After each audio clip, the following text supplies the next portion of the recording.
है 46 अध्याय 46 हिंसक युवराज की हकलाती युवराज 2। ऐसा लग रहा था कि आंसुओं के कारण उसकी दृष्टि धुंधली हो गई थी, इसलिए यू मियाओ ने पेई जुआन की उदास अभिव्यक्ति नहीं देखी। पेई जुआन की बातें सुनकर वह शर्मा गई, अपना सिर हिलाया और सिर हिलाया। आपका क्या मतलब है? पेई जुआन दुखी था, लेकिन उसे समझ नहीं आ रहा था कि वह उसके साथ इतना धैर्य क्यों रख रहा था और फिर भी उसकी बात सुनने का मन क्यों बना रहा।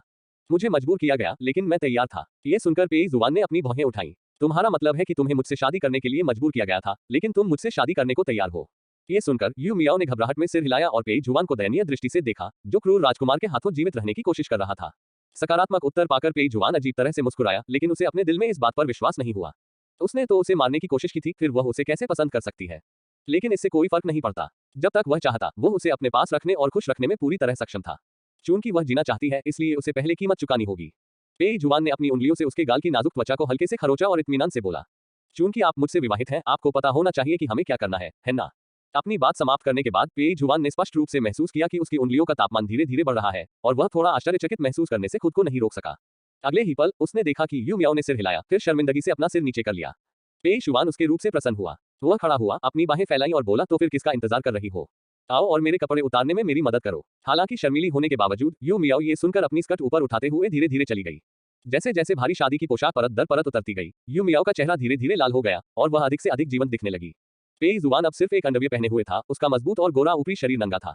वह धीरे धीरे यू मियाओ के पास गया और उसे धीरे से कोने में धकेल दिया।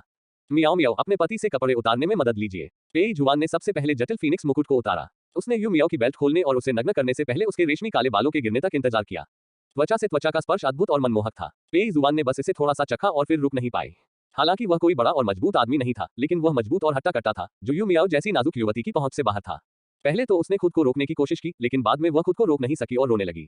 लेकिन आवाज इतनी आकर्षक थी कि पेई जुआन का खून खौल उठा और उसकी हरकतें और भी अधिक क्रूर हो गईं। नहीं नहीं नहीं, यू मियाओ इतनी जोर से रो रही थी कि वह अब और बोल नहीं पा रही थी। पेई जुआन को यह बात मजाकिया लगी और उसने उसे परेशान करने के लिए जानबूझकर उसके अर्थ का गलत अर्थ निकाला। मत रोको, ये पर्याप्त नहीं है। मियाओ मियाओ, तुम बहुत लालची छोटे सुअर हो। मैं आपको संतुष्ट करने के लिए यहाँ हूँ। यू मियाओ को उससे इतनी पीड़ा हुई कि वह रोती रही और अंततः उसने नहीं के बाद हाँ शब्द कहा। हालांकि एक बार जब पेई जुआन ने सेक्स करना शुरू किया तो वह रुकने को तैयार नहीं था और उसकी हाँफने की आवाजें सेक्सी थीं और यू मियाओ के कानों में गूंज रही थी।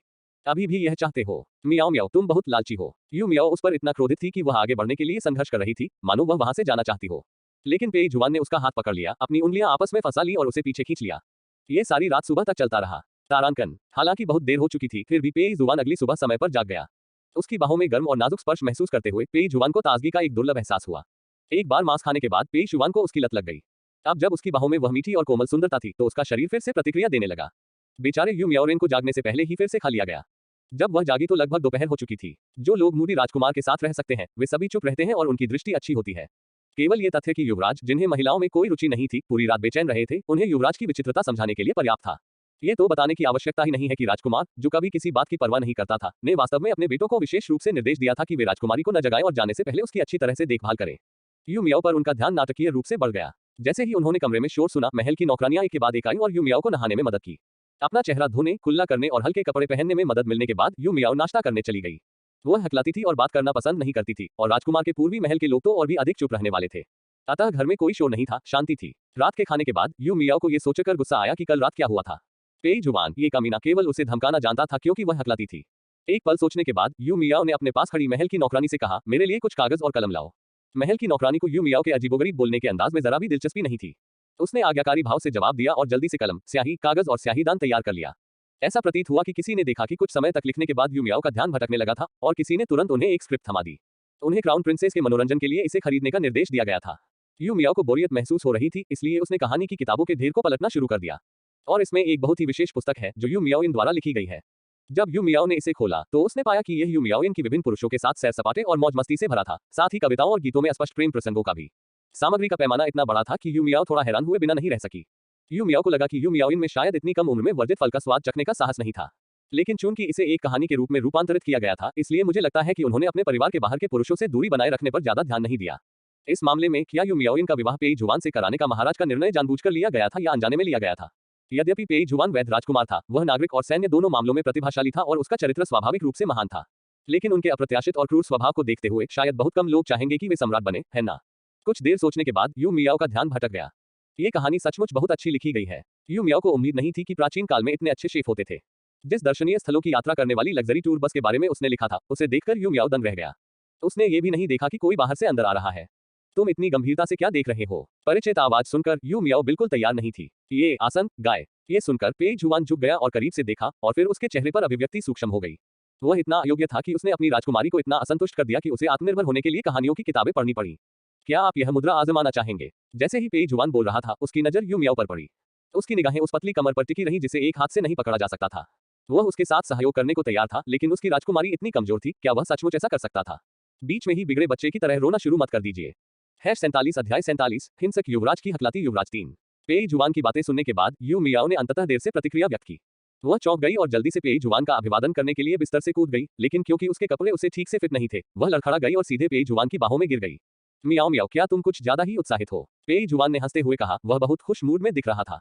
उस व्यक्ति को उसकी बाहों से बाहर निकालने में मदद करने के बाद पेई जुआन ने उसके गुलाबी छोटे चेहरे को छुआ और उसकी नजर उसके पहने हुए कपड़ों पर पड़ी। कपड़े की सामग्री बहुत अच्छी है, लेकिन ये स्पष्ट रूप से यू मियाओ के लिए नहीं बनाया गया है और यह उसे बिल्कुल भी फिट नहीं है। यू मियाओ को यू मियाओइन से शादी करने के लिए प्रधानमंत्री के भवन से बाहर धकेले जाने के बारे में सोचते हुए पेई जुआन तुरंत समझ गया। ये पोशाक तुम्हारी नहीं है। उसने चुपचाप अपनी आंखें उठाकर पेई जुआन की तरफ देखा और उसे सामान्य देखकर यू मियाओ ने हल्के से सिर हिलाया। उसकी उंगलियां उसकी ड्रेस से छेड़छाड़ कर रही थीं, जिससे उसकी घबराहट साफ जाहिर हो रही थी। यू मियाओ को यू परिवार में जरा भी महत्व नहीं दिया जाता था। आखिरी बार उसने कई साल पहले एक नई ड्रेस बनवाई थी, लेकिन वह राजकुमार से शादी करने वाली थी और वह अब अपने पुराने कपड़े नहीं पहन सकती थी।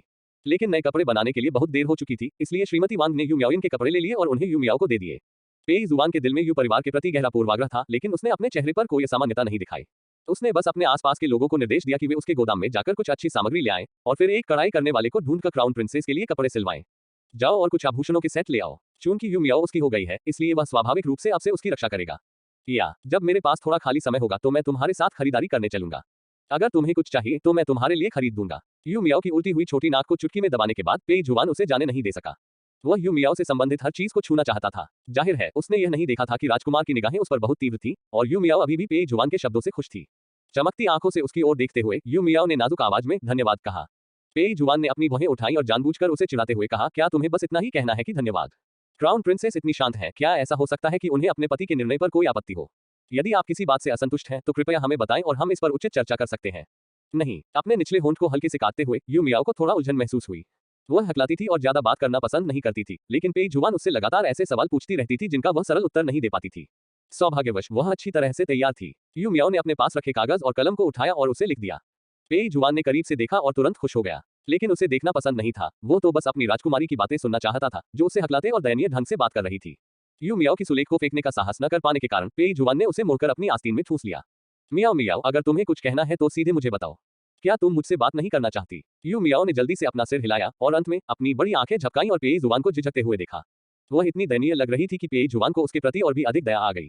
यू मियाओ के चेहरे को छूते हुए पेई जुआन उसे सांत्वना देने के लिए कुछ कहने ही वाला था कि उसने देखा कि लड़की ने अपने होंठ भींच लिए और झिझकते हुए बोली, लेकिन शब्द तो बहुत ज्यादा है। इतने सारे। तो फिर मुझे सब कुछ थोड़ा थोड़ा करके बताओ, मुझे ये सुनना अच्छा लगेगा। उसके कोमल शब्दों ने न केवल यू मियाओ को शर्मिंदा कर दिया, बल्कि आज्ञाकारी नौकरों की तरह काम कर रहे यमदूतों और महल की नौकरानियों के चेहरे पर भी आश्चर्य से बदल गया।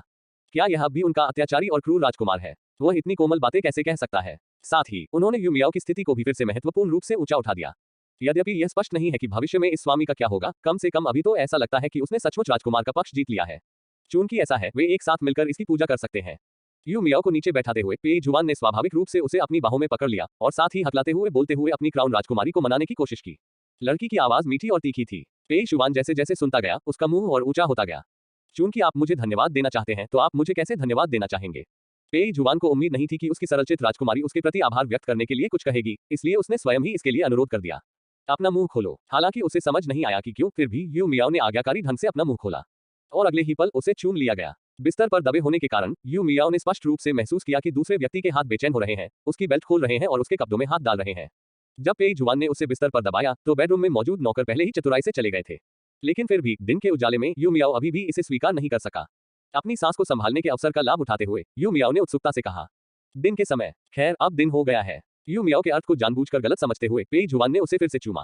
तारांकन। दूसरी ओर प्रधानमंत्री आवास है। श्रीमती वांग ने कभी नहीं सोचा था कि यू चांग सुबह सुरक्षित बाहर निकल गया था, लेकिन बाद में उसे कोई वापस ले गया। वह तुरंत चौंक गई। गुरुजी, आपको क्या हो गया है? श्रीमती वांग के रोने से यू चांग को सिरदर्द हो गया और उसका पहले से ही चिड़चिड़ा मूड और भी खराब हो गया। चुप रहो, रो, तुम तो बस रोते ही रहते हो। क्या तुम्हें लगता है कि मैं तुम्हें काफी परेशान कर रहा हूँ? हालांकि उनकी चोट गंभीर नहीं है, फिर भी वह बूढ़े हैं। यू चांग ने महामहिम को बताने से पहले प्रतिस्थापन विवाह के वास्तव में उजागर होने तक इंतजार करने की हिम्मत नहीं की। आज जब वह अदालत गए तो उन्होंने इस मामले पर बहुत घबराहट के साथ बात की। बेशक यू चांग ने सारी जिम्मेदारी यू मियाओ पर डाल दी। उसके शब्दों में, यू मियाओ एक बुरी औरत थी जो अपनी बहन की शादी से जलती थी। उसने चुपके से यू मियाओइन को बेहोश कर दिया और खुद दुल्हन की पालकी में बैठ गई। लेकिन जैसे ही उसने बोलना समाप्त किया और इससे पहले कि महामहिम अपना मुंह खोल पाते, राजकुमार की तलवार उस पर लग गई। यदि महाराज ने समय रहते राजकुमार को रोकने के लिए किसी को नहीं भेजा होता तो आज वह बहुत खतरे में होता। इसके बाद न केवल क्राउन प्रिंस ने उनके साथ छल किया, बल्कि महामहिम ने स्पष्ट रूप से उनकी बातों पर विश्वास नहीं किया और उनके लिए एक शब्द भी नहीं कहा। हाल ही में लगी गंभीर चोट के कारण उन्हें घर पर ही रहने और आराम करने के लिए कहा गया था। इसका स्पष्ट अर्थ है कि वह उसके विरुद्ध कुछ है। यू चांग को पहले यू मियाओइन के लिए बहुत दुख हुआ था और उसे इतनी दयनीयता से रोते हुए देखकर वह उसे मजबूर नहीं कर सका। लेकिन अपनी बेटी के करियर की तुलना में वह स्पष्ट रूप से अपने लिए अधिक महत्वपूर्ण है। उसकी बहुत सारी बेटियां हैं, न एक कम न एक ज्यादा। उन्हें पहले इन बातों पर सहमत नहीं होना चाहिए था और अब ऐसा लगता है कि उन्हें महामहिम ने अस्वीकार कर दिया है। ये तो बताने की जरूरत नहीं कि वहां एक राजकुमार भी है जो बारीकी से देख रहा है। वह एक प्रतिशोधी व्यक्ति है जो लोगों को बिना कोई हड्डी छोड़े खा जाता है। लेकिन महामहिम उससे बहुत प्यार करते हैं और राजकुमार का व्यवहार चाहे कितना भी अपमानजनक क्यों न हो, वे उसकी रक्षा करने को तैयार हैं। अब जब उसने राजकुमार को नाराज कर दिया है तो उसे क्या करना चाहिए? उन सहकर्मियों के बारे में सोचकर जिनका राजकुमार से मतभेद होने के कारण दरबार में सिर काट दिया गया था, यू चांग के दिल में ठंडक महसूस हुई। इस समय उसने श्रीमती वांग को जो नजर दी वह भयंकर हो गई। मूर्ख औरत, मुझे तुम्हारी जैसी पत्नी कैसे मिल सकती है? यू मियाओइन अभी अभी बाहर से खेलकर वापस आई थी कि उसने अपने पिता को अपनी मां को इस तरह डांटते सुना। वह दंग रह गई। पुनर्जन्म और पेई जुवान से दूर होने के कारण जो अच्छा मूड बना था वह चला गया। 48 अध्याय 48 हिंसक युवराज की हकलाती युवराज 4। पापा, आप मां को क्यों डांट रहे हैं? यद्यपि यू मियाओइन ने समय के माध्यम से यात्रा की है, वह दशकों से इस दुनिया में है और लंबे समय से इस भूमिका में एकीकृत है। डांट के कारण श्रीमती वांग को रोते देख वह तुरंत उनके लिए बोलने के लिए आगे दौड़े। हालांकि अगर वह न भी आती तो भी ठीक था। जैसे ही वह आई, यू चांग का गुस्सा भड़क उठा। यदि वह अस्वस्थ महसूस नहीं कर रहा होता तो वह सचमुच ऊपर जाकर दोनों महिलाओं को थप्पड़ मारना चाहता था। तुम्हारी हिम्मत कैसे हुई ऐसा कहने की? अगर तुम्हारी जिद न होती तो युवराज और महामहिम इतने क्रोधित कैसे हो सकते थे? तुम्हें अभी मेरे पीछे महल में आना होगा, महामहिम से क्षमा मांगनी होगी और फिर प्रायश्चित करने के लिए युवराज के पूर्वी महल में जाना होगा। क्या आप चाहते हैं कि मैं पूर्वी महल में प्रवेश करूं? पिताजी, मैं नहीं जा रहा हूं। यू चांग की बातें सुनने के बाद यू मियाओइन के पास अब मैडम वांग के लिए खड़े होने का साहस नहीं था और उसके चेहरे पर डर छिपाया नहीं जा सका। वह तो बस एक साधारण इंसान है जो हमेशा शांति के समय में रहती आई है। ऐसे अत्याचारी के साथ रहने की उसकी हिम्मत कैसे हुई? समय यात्रा करने से पहले यू मियाओइन एक युवा लड़की थी जो अभी अभी वयस्क हुई थी। उसे हरम रणनीति वाले खेल खेलने की लत थी। समय में यात्रा करने और यह जानने के बाद कि उसने एक सुंदर चेहरा पा लिया है, उसका दिमाग सक्रिय हो गया। वह इस दुनिया की नहीं है। हालांकि उसे पता है कि औरतों और मर्दों के लिए सख्त नियम होते हैं, फिर भी वह उन्हें हमेशा भूल जाती है। वह कुलीन परिवारों के सुंदर युवकों के साथ बातें करती, हंसती, शराब पीती और यहाँ तक कि वेश्यालयों में भी जाती थी। वे दोनों भाइयों की तरह रहने लगे और वे सभी उससे प्यार करने लगे। जब यू मियाओइन इस बात को लेकर चिंतित थी कि उनमें से किसे चुने, तो उसने संयोग से राजकुमार पेई जुवान को एक पुष्प दर्शन भोज में देखा। भले ही वह केवल कुछ समय के लिए ही आया था, भले ही हर कोई इस बारे में बात कर रहा था कि पेई जुवान कितना भयानक था, लेकिन लाल ब्रोकेट के वस्त्र, सोने के डिजाइन और सिर पर स्वर्ण मुकुट पहने वह सुंदर आदमी अभी भी उसके दिल में याद था और उसे भुलाया नहीं जा सकता था। पेई जुवान की तुलना में इससे पहले जितने भी युवा गुरुओं से वह मिला था, उनमें से कोई भी रूप या आचरण के मामले में उसकी बराबरी नहीं कर सकता था। प्रधानमंत्री की बेटी के रूप में उन्होंने युवराज पेई जुवान से विवाह किया, जिसे एक अच्छा मेल माना गया, और बाद में उन्होंने पेई जुवान से सफलतापूर्वक विवाह कर लिया। लेकिन शादी की रात पेई जुवान ने उसे कड़ी चेतावनी दी। हालांकि उसने उसे नहीं मारा, यू मियाओइन उससे पूरी तरह डर गई थी। वह जीवन में मौत के कगार पर होने का एहसास कभी नहीं भूल पाएगी। बाद में पेई जुवान ने किसी अज्ञात कारण से सम्राट की हत्या कर दी और उसके भाइयों को भी नहीं छोड़ा। अंत में वह शाही वंश का एकमात्र व्यक्ति बचा था, इसलिए वह स्वाभाविक रूप से सिंहासन पर मजबूती से बैठा। पेई जुवान के सम्राट बनने के बाद वह रानी बन गई, जो सम्राट के बाद दूसरे स्थान पर थी। लेकिन यू मियाओइन अभी भी बहुत डरा हुआ था, यहाँ तक कि महामहिम जो उसके प्रति इतने दयालु थे को भी जब चाहे मारा जा सकता था। पेई जुवान के लिए वह, जो सिर्फ नाम की रानी थी, कुछ भी नहीं थी। इसके अलावा यू मियाओइन ने समय और स्थान की यात्रा की और महसूस किया कि वह नायिका है। वह इस दुनिया में एक हरम शुरू करने और लोकप्रिय नायिका बनने के लिए आई थी। लेकिन अब क्या? वह हरम में कैद थी। हालांकि उसके पास अच्छे कपड़े और स्वादिष्ट खाना था, फिर भी वह अकेली थी। हालांकि यू मियाओइन में पेई जुवान को धोखा देने का साहस नहीं था, इसलिए उसने हरम में साल दर साल बर्बाद कर दिया। पेई जुवान के सिंहासन पर बैठने के बाद उसने हरम में किसी को भर्ती नहीं किया और वह महल में एकमात्र रानी थी। सभी ने कहा कि पेई जुवान मोहित था और केवल उसके दिल में था और वे उससे ईर्ष्या करते थे, लेकिन यू मियाओइन सिर्फ ये कहना चाहता था, क्या यह आशीर्वाद आपको दिया जा सकता है? अंत में यू मियाओइन के मन में केवल एक ही विचार था, अगर वह इसे फिर से कर सकती है तो वह पेई जुवान को फिर कभी नहीं उकसाएगी। यू मियाओइन को उम्मीद नहीं थी कि उसका वास्तव में पुनर्जन्म हुआ है, लेकिन यह न तो जल्दी था और न ही देर से, तो वह फिर से पेई जुवान से शादी क्यों करने जा रही थी? यू मियाओइन बहुत डर गई और तुरंत रोने लगी तथा हंगामा करने लगी। यू चांग से विनती करने लगी कि वह उसकी शादी न करे। उसके रोने का असर हुआ। उसके पिता ने उसकी मां की बात मान ली और उसकी जगह उसकी तुच्छ और तुच्छ बड़ी बहन की शादी करवा दी। यू मियाओइन ने सोचा कि मामला खत्म हो गया है, इसलिए वह अपने कुछ परिचित युवकों के साथ खेलने चली गई और समय पर घर लौट आई। लेकिन मुझे ऐसी बुरी खबर सुनने की उम्मीद नहीं थी। मैं पेई जुवान से शादी नहीं करना चाहती। यू मियाओइन गिर पड़ी और अगले ही पल यू चांग ने उसके चेहरे पर थप्पड़ मार दिया। तुम्हारी हिम्मत कैसे हुई? तुमने राजकुमार को उसके नाम से पुकारने की हिम्मत की। यू मियाओइन को अब इस बात की परवाह नहीं रही कि उसे थप्पड़ मारे या नहीं। वह यू चांग से लिपट गई, उसके पैरों से लिपट गई और रोने लगी। पिताजी, कृपया मुझे बचा लीजिए। आप अपनी बेटी को अग्निकुंड में नहीं जाने दे सकते। आखिरकार आज उसे बाहर जाकर खेलने का समय मिला और उसका दिन बहुत खुशनुमा रहा। वह वास्तव में पेई जुआन से दोबारा शादी नहीं करना चाहती है। आपके पास जाने के अलावा कोई विकल्प नहीं है। यू चांग बहुत क्रोधित था और उसे लगा कि उसकी बेटी बिगड़ गई है। इस समय भी वह केवल अपने बारे में ही सोच रहा है। क्या उसने सोचा था कि यदि प्रधानमंत्री आवास ढह गया तो भी उसका जीवन अच्छा रहेगा? मैडम, इसे ले जाइए और अच्छी तरह साफ कर दीजिए और तुरंत मेरे पीछे महल में आइए। चाहे यू मियाओइन कितनी भी अनिच्छुक क्यों न हो, फिर भी उसे यू चांग द्वारा महल में लाया गया और चिलचिलाती धूप में घुटनों के बल बैठकर माफी मांगी गई। यू मियाओइन को पार करने के बाद से कभी कोई कठिनाई नहीं हुई थी, लेकिन अब उसे इतनी देर तक फर्श पर घुटने टेकने पड़े कि उसके घुटने जलने लगे। उसे इतना अन्याय महसूस हुआ कि वह रोना चाहती थी, लेकिन यू चांग की भयंकर निगाहों के सामने उसने खुद को रोक लिया। 1 घंटे तक चिलचिलाती धूप में घुटने टेकने के बाद पेई जुआन अंततः आ पहुंची। सम्राट ने भी नरमी दिखाए और दोनों को एक साथ अंदर जाने दिया। पेई जुआन ने अभी अभी भरपेट खाया और पिया था और उसका चेहरा संतुष्टि से लाल हो गया था। अब वह अच्छे मूड में थे और उन्होंने यू चांग की ओर मुस्कुराते हुए पूछा, प्रधानमंत्री यू अब क्या कर रहे हैं? लेकिन उनकी प्रतिष्ठा इतनी महान थी कि अगर उनकी मुस्कान सौम्य भी होती तो भी लोगों को सिहरन हो जाती। खैर, यू चांग को लगा कि वह फिर से उसके साथ चालें खेल रहा है और उसका पुराना चेहरा मरोड़ रहा था। प्रधानमंत्री यू व्यवस्था बहाल करना चाहते हैं। आप क्या सोचते हैं मेरे राजकुमार? ये सुनकर पेई जुआन ने उपहास किया और उसकी अभिव्यक्ति अचानक उदास हो गई। व्यवस्था बहाल करने के लिए ये बूढ़ा आदमी अपनी पत्नी को उससे दूर ले जाने की योजना बना रहा था। वह बहुत बहादुर है। प्रधानमंत्री यू, क्या आप सम्राट को धोखा देने के अपराध को इतनी आसानी से टालने की योजना बना रहे हैं? पेई जुआन ने अपना हाथ अपनी कमर पर तलवार पर रखा और स्पष्ट रूप से एक और कदम उठाने के लिए तैयार था। यू चांग सम्राट को धोखा देने का अपराध स्वीकार करने का साहस कैसे कर सकता था? भले ही युवराज और महामहिम ने इसका अनुमान लगा लिया हो, लेकिन जब तक कोई सबूत नहीं मिलता, वह अपनी मृत्यु तक स्वीकारोक्ति से इनकार करते रहेंगे। इस समय यू चांग जमीन पर घुटनों के बल बैठा था और अपना सिर कई बार पटक रहा था। उसे इस बात की भी परवाह नहीं थी कि उसका सिर टूट भी जाए। वह मेज के ऊपर बैठे सम्राट की ओर देखता रहा। उसके चेहरे पर आंसू बह रहे थे। महाराज, कृपया समझिए, मैं दशकों से आपके साथ हूँ। मैं इतना अपमानजनक काम करने की हिम्मत कैसे कर सकता हूँ? ये सब मेरी बेटी को शिक्षित करने में मेरी अक्षमता के कारण है। मैंने उस दुष्ट लड़की को इतना अनियंत्रित होने दिया कि उसने ऐसा कपटपूर्ण काम करने का साहस किया। महाराज, कृपया मुझे दंड दीजिए। ये देखकर कि इस बूढ़ी कुतिया ने वास्तव में सभी दोष यू मियाओ पर डाल दिए हैं, पेई जुआन ने चाहा कि वह उसे अपनी तलवार के एक ही वार से मार डाले। लेकिन वह यू मियाओ को ये कलंक सहन करने नहीं दे सकता था, इसलिए उसे इस बूढ़ी कुतिया से निपटने से पहले इसे साफ करना था। मुझे आश्चर्य है कि प्रधानमंत्री की प्रिय बेटियों में से किसने मुझसे विवाह किया?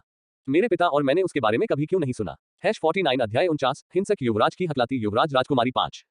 ये झूठ वाकई जांच के दायरे में नहीं आता। आखिरकार अगर यू मियाओ सचमुच इतनी बिगड़ी हुई थी तो वह इतनी अनजान कैसे हो सकती है? लेकिन यू चांग अभी भी कुतर्क जारी रख सकता था। महामहिम और युवराज को शायद ये पता न हो, लेकिन मेरी बेटी को एक जिद्दी बीमारी है। हालांकि वह दबंग है, लेकिन उसका आत्मसम्मान भी कम है। इसलिए वह केवल महल के भीतर ही हिंसक कार्य करने का साहस करती है और बाहर परेशानी पैदा करने की हिम्मत नहीं करती। इसीलिए वह ज्यादा प्रसिद्ध नहीं है। वह मेरी पहली बेटी है और उसे ऐसी ही समस्या है। मैं उसे थोड़ा बिगाड़ने से खुद को नहीं रोक सका। मैंने कभी नहीं सोचा था कि वह इतनी बोल्ड होगी। महाराज, कृपया मुझे दंड दीजिए। बोलते समय यू चांग ने कई बार प्रणाम किया। ओह, उसे क्या हुआ है? सम्राट ने उत्सुकता से पूछा। महाराज, मेरी बेटी हकलाने की बीमारी के साथ पैदा हुई थी, इसलिए उसने कभी सार्वजनिक रूप से सामने आने की हिम्मत नहीं की। सम्राट मुस्कुराया, मानो उसे यह मनोरंजक लगा हो। मेरे प्रिय, तुम क्या सोचते हो? प्रधानमंत्री बहुत ईमानदार लगते हैं और अपनी खूबसूरत बेटी की शादी आपसे करना चाहते हैं। सम्राट की निगाहें अपने ऊपर पड़ते देख यू मियाओइन, जो काया होने का नाटक कर रही थी, डर के मारे मर गई।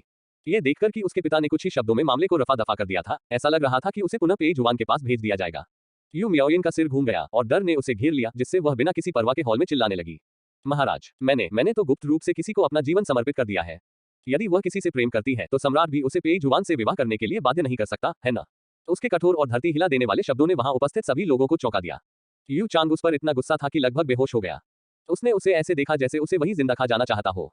पेई जुआन, जिसे मूल रूप से यू चांग ने रोक दिया था और वह प्रतिवाद में एक शब्द भी नहीं बोल सकता था तथा उसे वही मार डालना चाहता था, अचानक उसकी आंखें चमक उठी और उसने तुरंत प्रश्न पूछ लिया।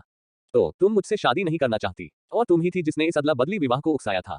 जब पेई जुआन ने उससे पूछताछ की तो यू मियाओइन घबरा गई। उसने अपना चेहरा पूरी तरह से छिपा लिया। उसे डर था कि पेई जुआन उसे देख लेगा। इसलिए यू मियाओइन ने यू चांग से आंखें नहीं मिलाई, क्योंकि वह उसे पागलों जैसी नजरों से देख रहा था।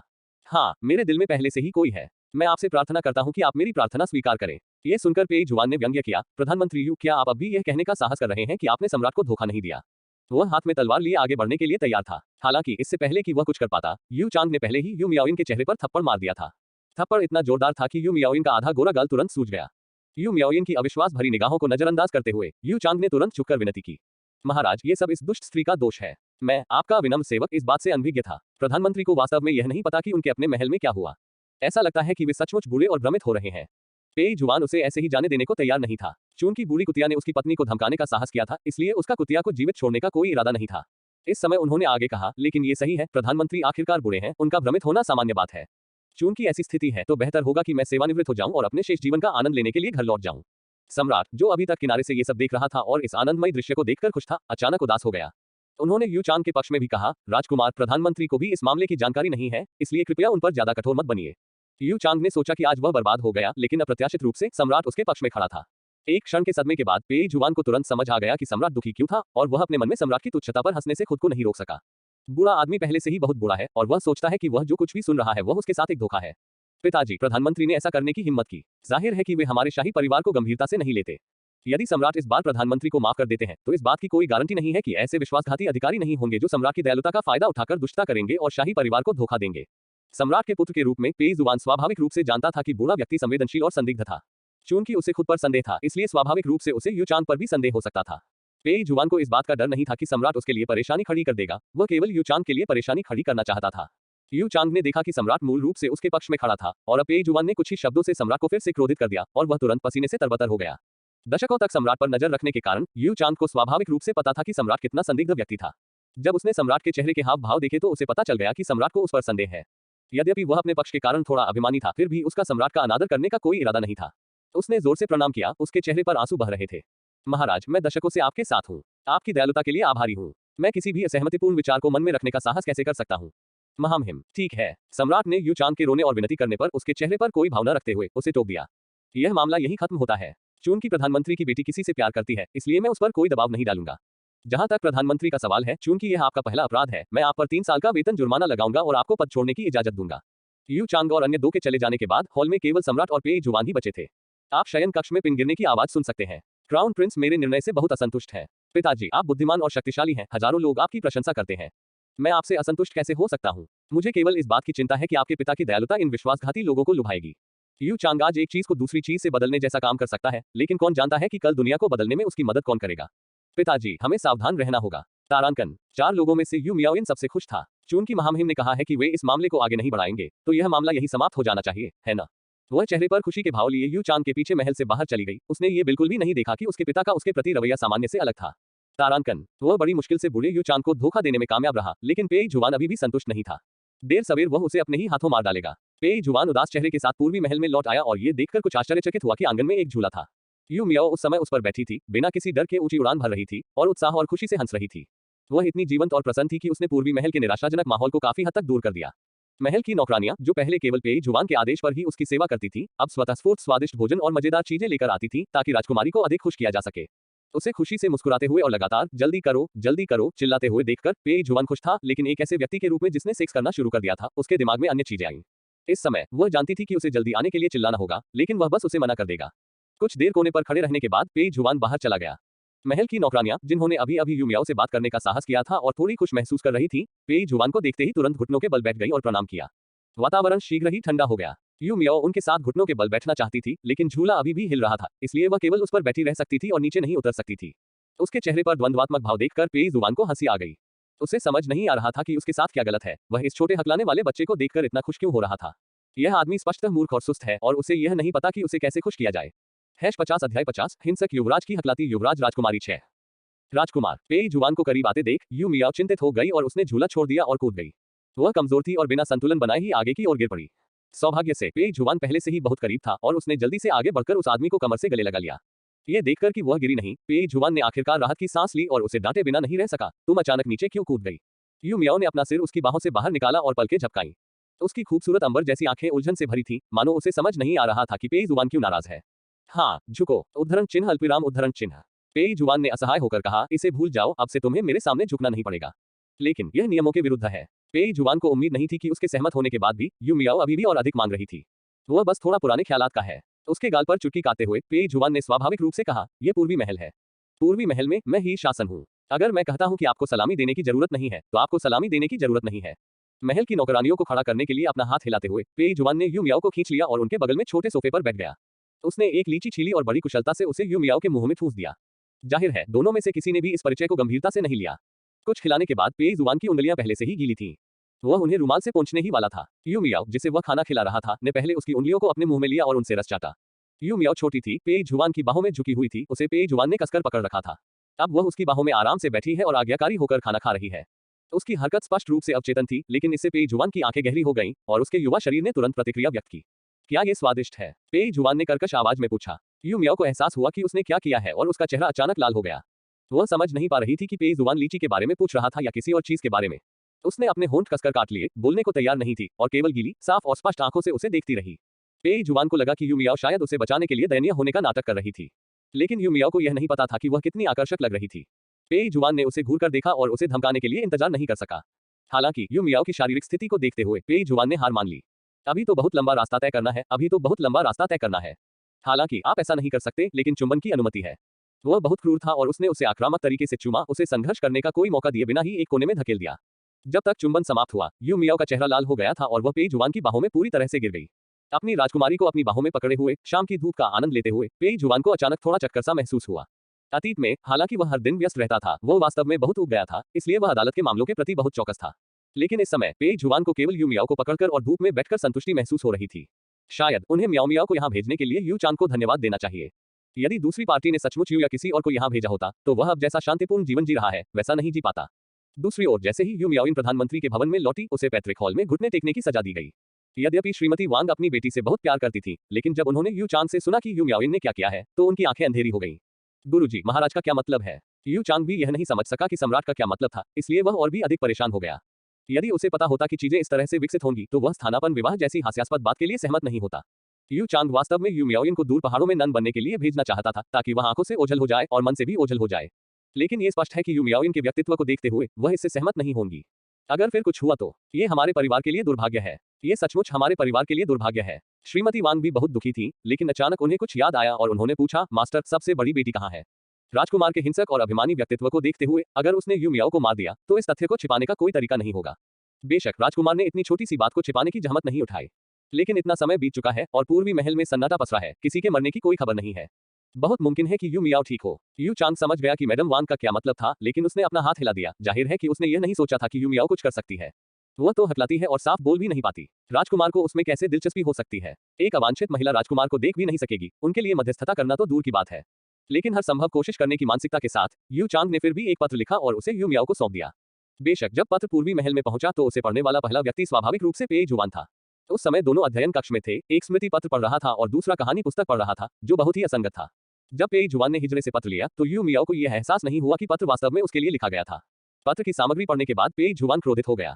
हालांकि उसने बहुत पहले ही अनुमान लगा लिया था कि यू मियाओ प्रधानमंत्री भवन में अच्छा समय नहीं बिता रही होगी, लेकिन उसने यह उम्मीद नहीं की थी कि बूढ़ी कुतिया you Chang bar bar you Miao के खिलाफ साजिश रचने की हिम्मत करेगी। यू चांग को शायद पता था कि यह पत्र सबसे पहले पेई जुआन के हाथों में पड़ेगा, इसलिए उसने इसे बहुत सम्मान के साथ लिखा। मैं बस यू मियाओ से दया की याचना करने को कहता हूँ। लेकिन उसे पूर्वी महल में यू मियाओ की स्थिति के बारे में कोई जानकारी नहीं थी, फिर भी उसने उससे ऐसा करने के लिए कहा। क्या वह नहीं जानता कि उसका गुस्सा कितना बुरा है? वह यू मियाओ को आग के गड्ढे में धकेलने की कोशिश कर रहा है। पेई जुआन को एक पत्र पकड़े देखकर उसकी आंखें लाल हो गईं और उसका पूरा शरीर कांप उठा। जाहिर था कि वह बहुत गुस्से में था। यू मियाओ ने चिंतित होकर अपने होंठ काटे और अपनी उंगलियों से उसके हाथ के पीछे धक्का दिया। अपने हाथ के पीछे कोमल स्पर्श महसूस करते हुए पेई जुआन ने अपना सिर अपने दिल से उठाया और यू मियाओ की चिंतित निगाहों से मुलाकात की। सुंदर लड़की ने उस पर मीठी मुस्कान दी, फलों की प्लेट उसके सामने बढ़ा दी और बस इतना कहा, अंगूर। पेई जुआन ने 2 बार नाक भान सिकोड़ी, ये सोचकर कि इससे वह राजी नहीं होगा।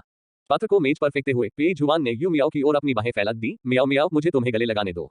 उसके सीधे अनुरोध से यू मियाओ शर्मा गई, लेकिन ये सोचकर कि वह पहले से ही पेई जुआन की क्राउन प्रिंसेस थी, यू मियाओ ने फिर भी अपनी शर्म को दबाया, कुर्सी से उठी और पेई जुआन के पास चली गई। हालांकि जैसे ही वह पास आई, पेई जुआन ने यू मियाओ का हाथ पकड़ लिया, उसकी कमर को गले लगा लिया और उसे सीधे अपनी जांघ पर रख दिया। यू मियाओ पेई जुआन की बाहों में बगल में बैठी रही, उसने उसे कसकर पकड़ रखा था। यू मियाओ के शरीर पर हल्की और सुखद खुशबू को सूंघते हुए पेई जुआन को लगा कि उसका सिरदर्द अब उतना दर्दनाक नहीं था। लेकिन ये पर्याप्त नहीं है। पेई जुआन यू मियाओ की गर्दन के करीब आता रहा, जब तक कि यू मियाओ कांपने लगी और उसे दूर धकेलने के लिए आगे नहीं बढ़ी। क्या हुआ? पेई जुआन ने अपना सिर यू मियाओ की गर्दन में दबा लिया, उसकी आवाज भारी हो गई।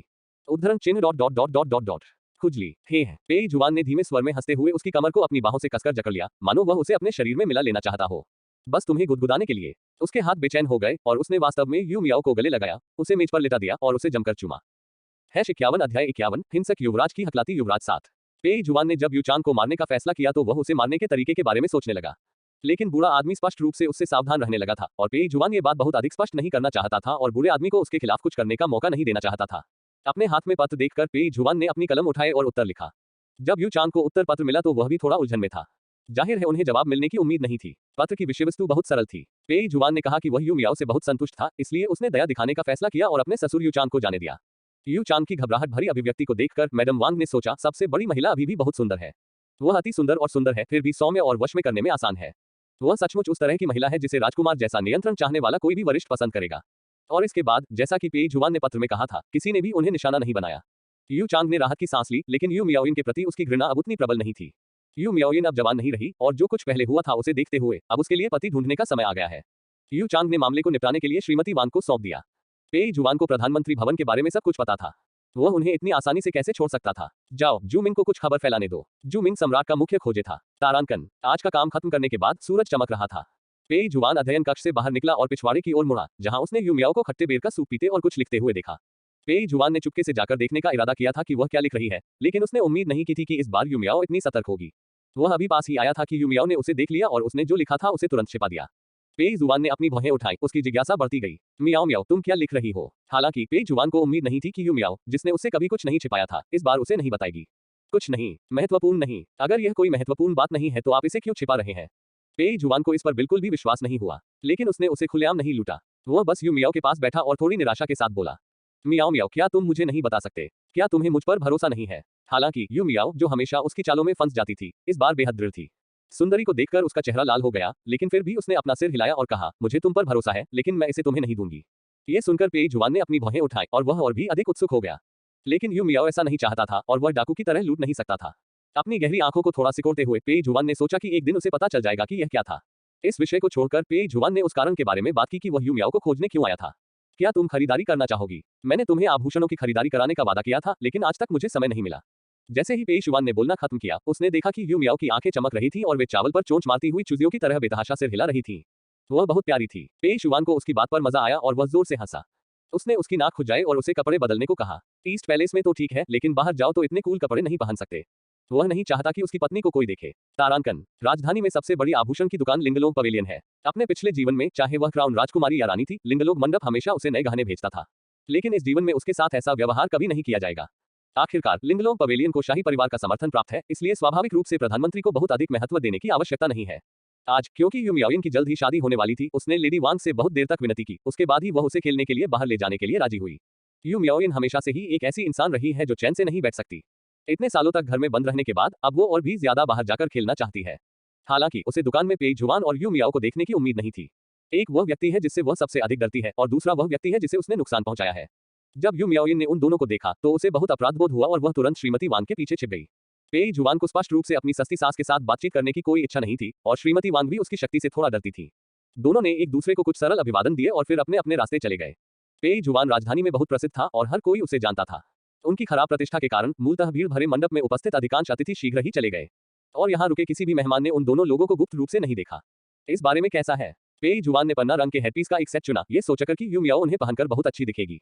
उनका म्याओ म्याओ इतना शुद्ध और सुरुचिपूर्ण है जो हरे रंग के साथ एकदम मेल खाता है। लाल वाला भी अच्छा है। हालांकि यह थोड़ा ग्लैमरस है, लेकिन शायद इसका स्टाइल अलग होगा। ये सोचकर कि बिस्तर में यू मियाओ कितनी आकर्षक थी, पेई जुआन की आंखें गर्म हो गईं जब उसने उसे देखा। पेई जुआन की निगाहें देखकर यू मियाओ शर्मा गई और गुस्से से उसे घूरने लगी। यू मियाओ की बाहर बात करने की अनिच्छा का फायदा उठाते हुए पेई जुआन ने जानबूझकर उसे चिढ़ाया। क्या हुआ? क्या आप इस आभूषण सेट से संतुष्ट नहीं है? इतना कहकर उसने दुकानदार की ओर फिर से देखा और कहा, मालिक, क्या यह आपका नवीनतम उत्पाद है? क्या आप मुझे कुछ बेकार सामान देकर बेवकूफ बनाने की कोशिश कर रहे हैं? बोलते समय ऐसा लग रहा था कि वह बेचारे दुकानदार को सबक सिखाने की योजना बना रहा है। यू मियाओइन ने डर के मारे कांपते हुए देखा। उसे लगा कि पेई जुआन पिछले जीवन से अलग नहीं था, अभी भी उतना ही मूडी था। वह बहुत डरावना है, उसकी काय बहन भी बहुत डरी होगी, है ना? फिर उसने पेई जुआन को देखा, जो कभी दूसरों को अपने करीब नहीं आने देता था। उसे यू मियाओ की कलाई से पकड़ लिया गया था।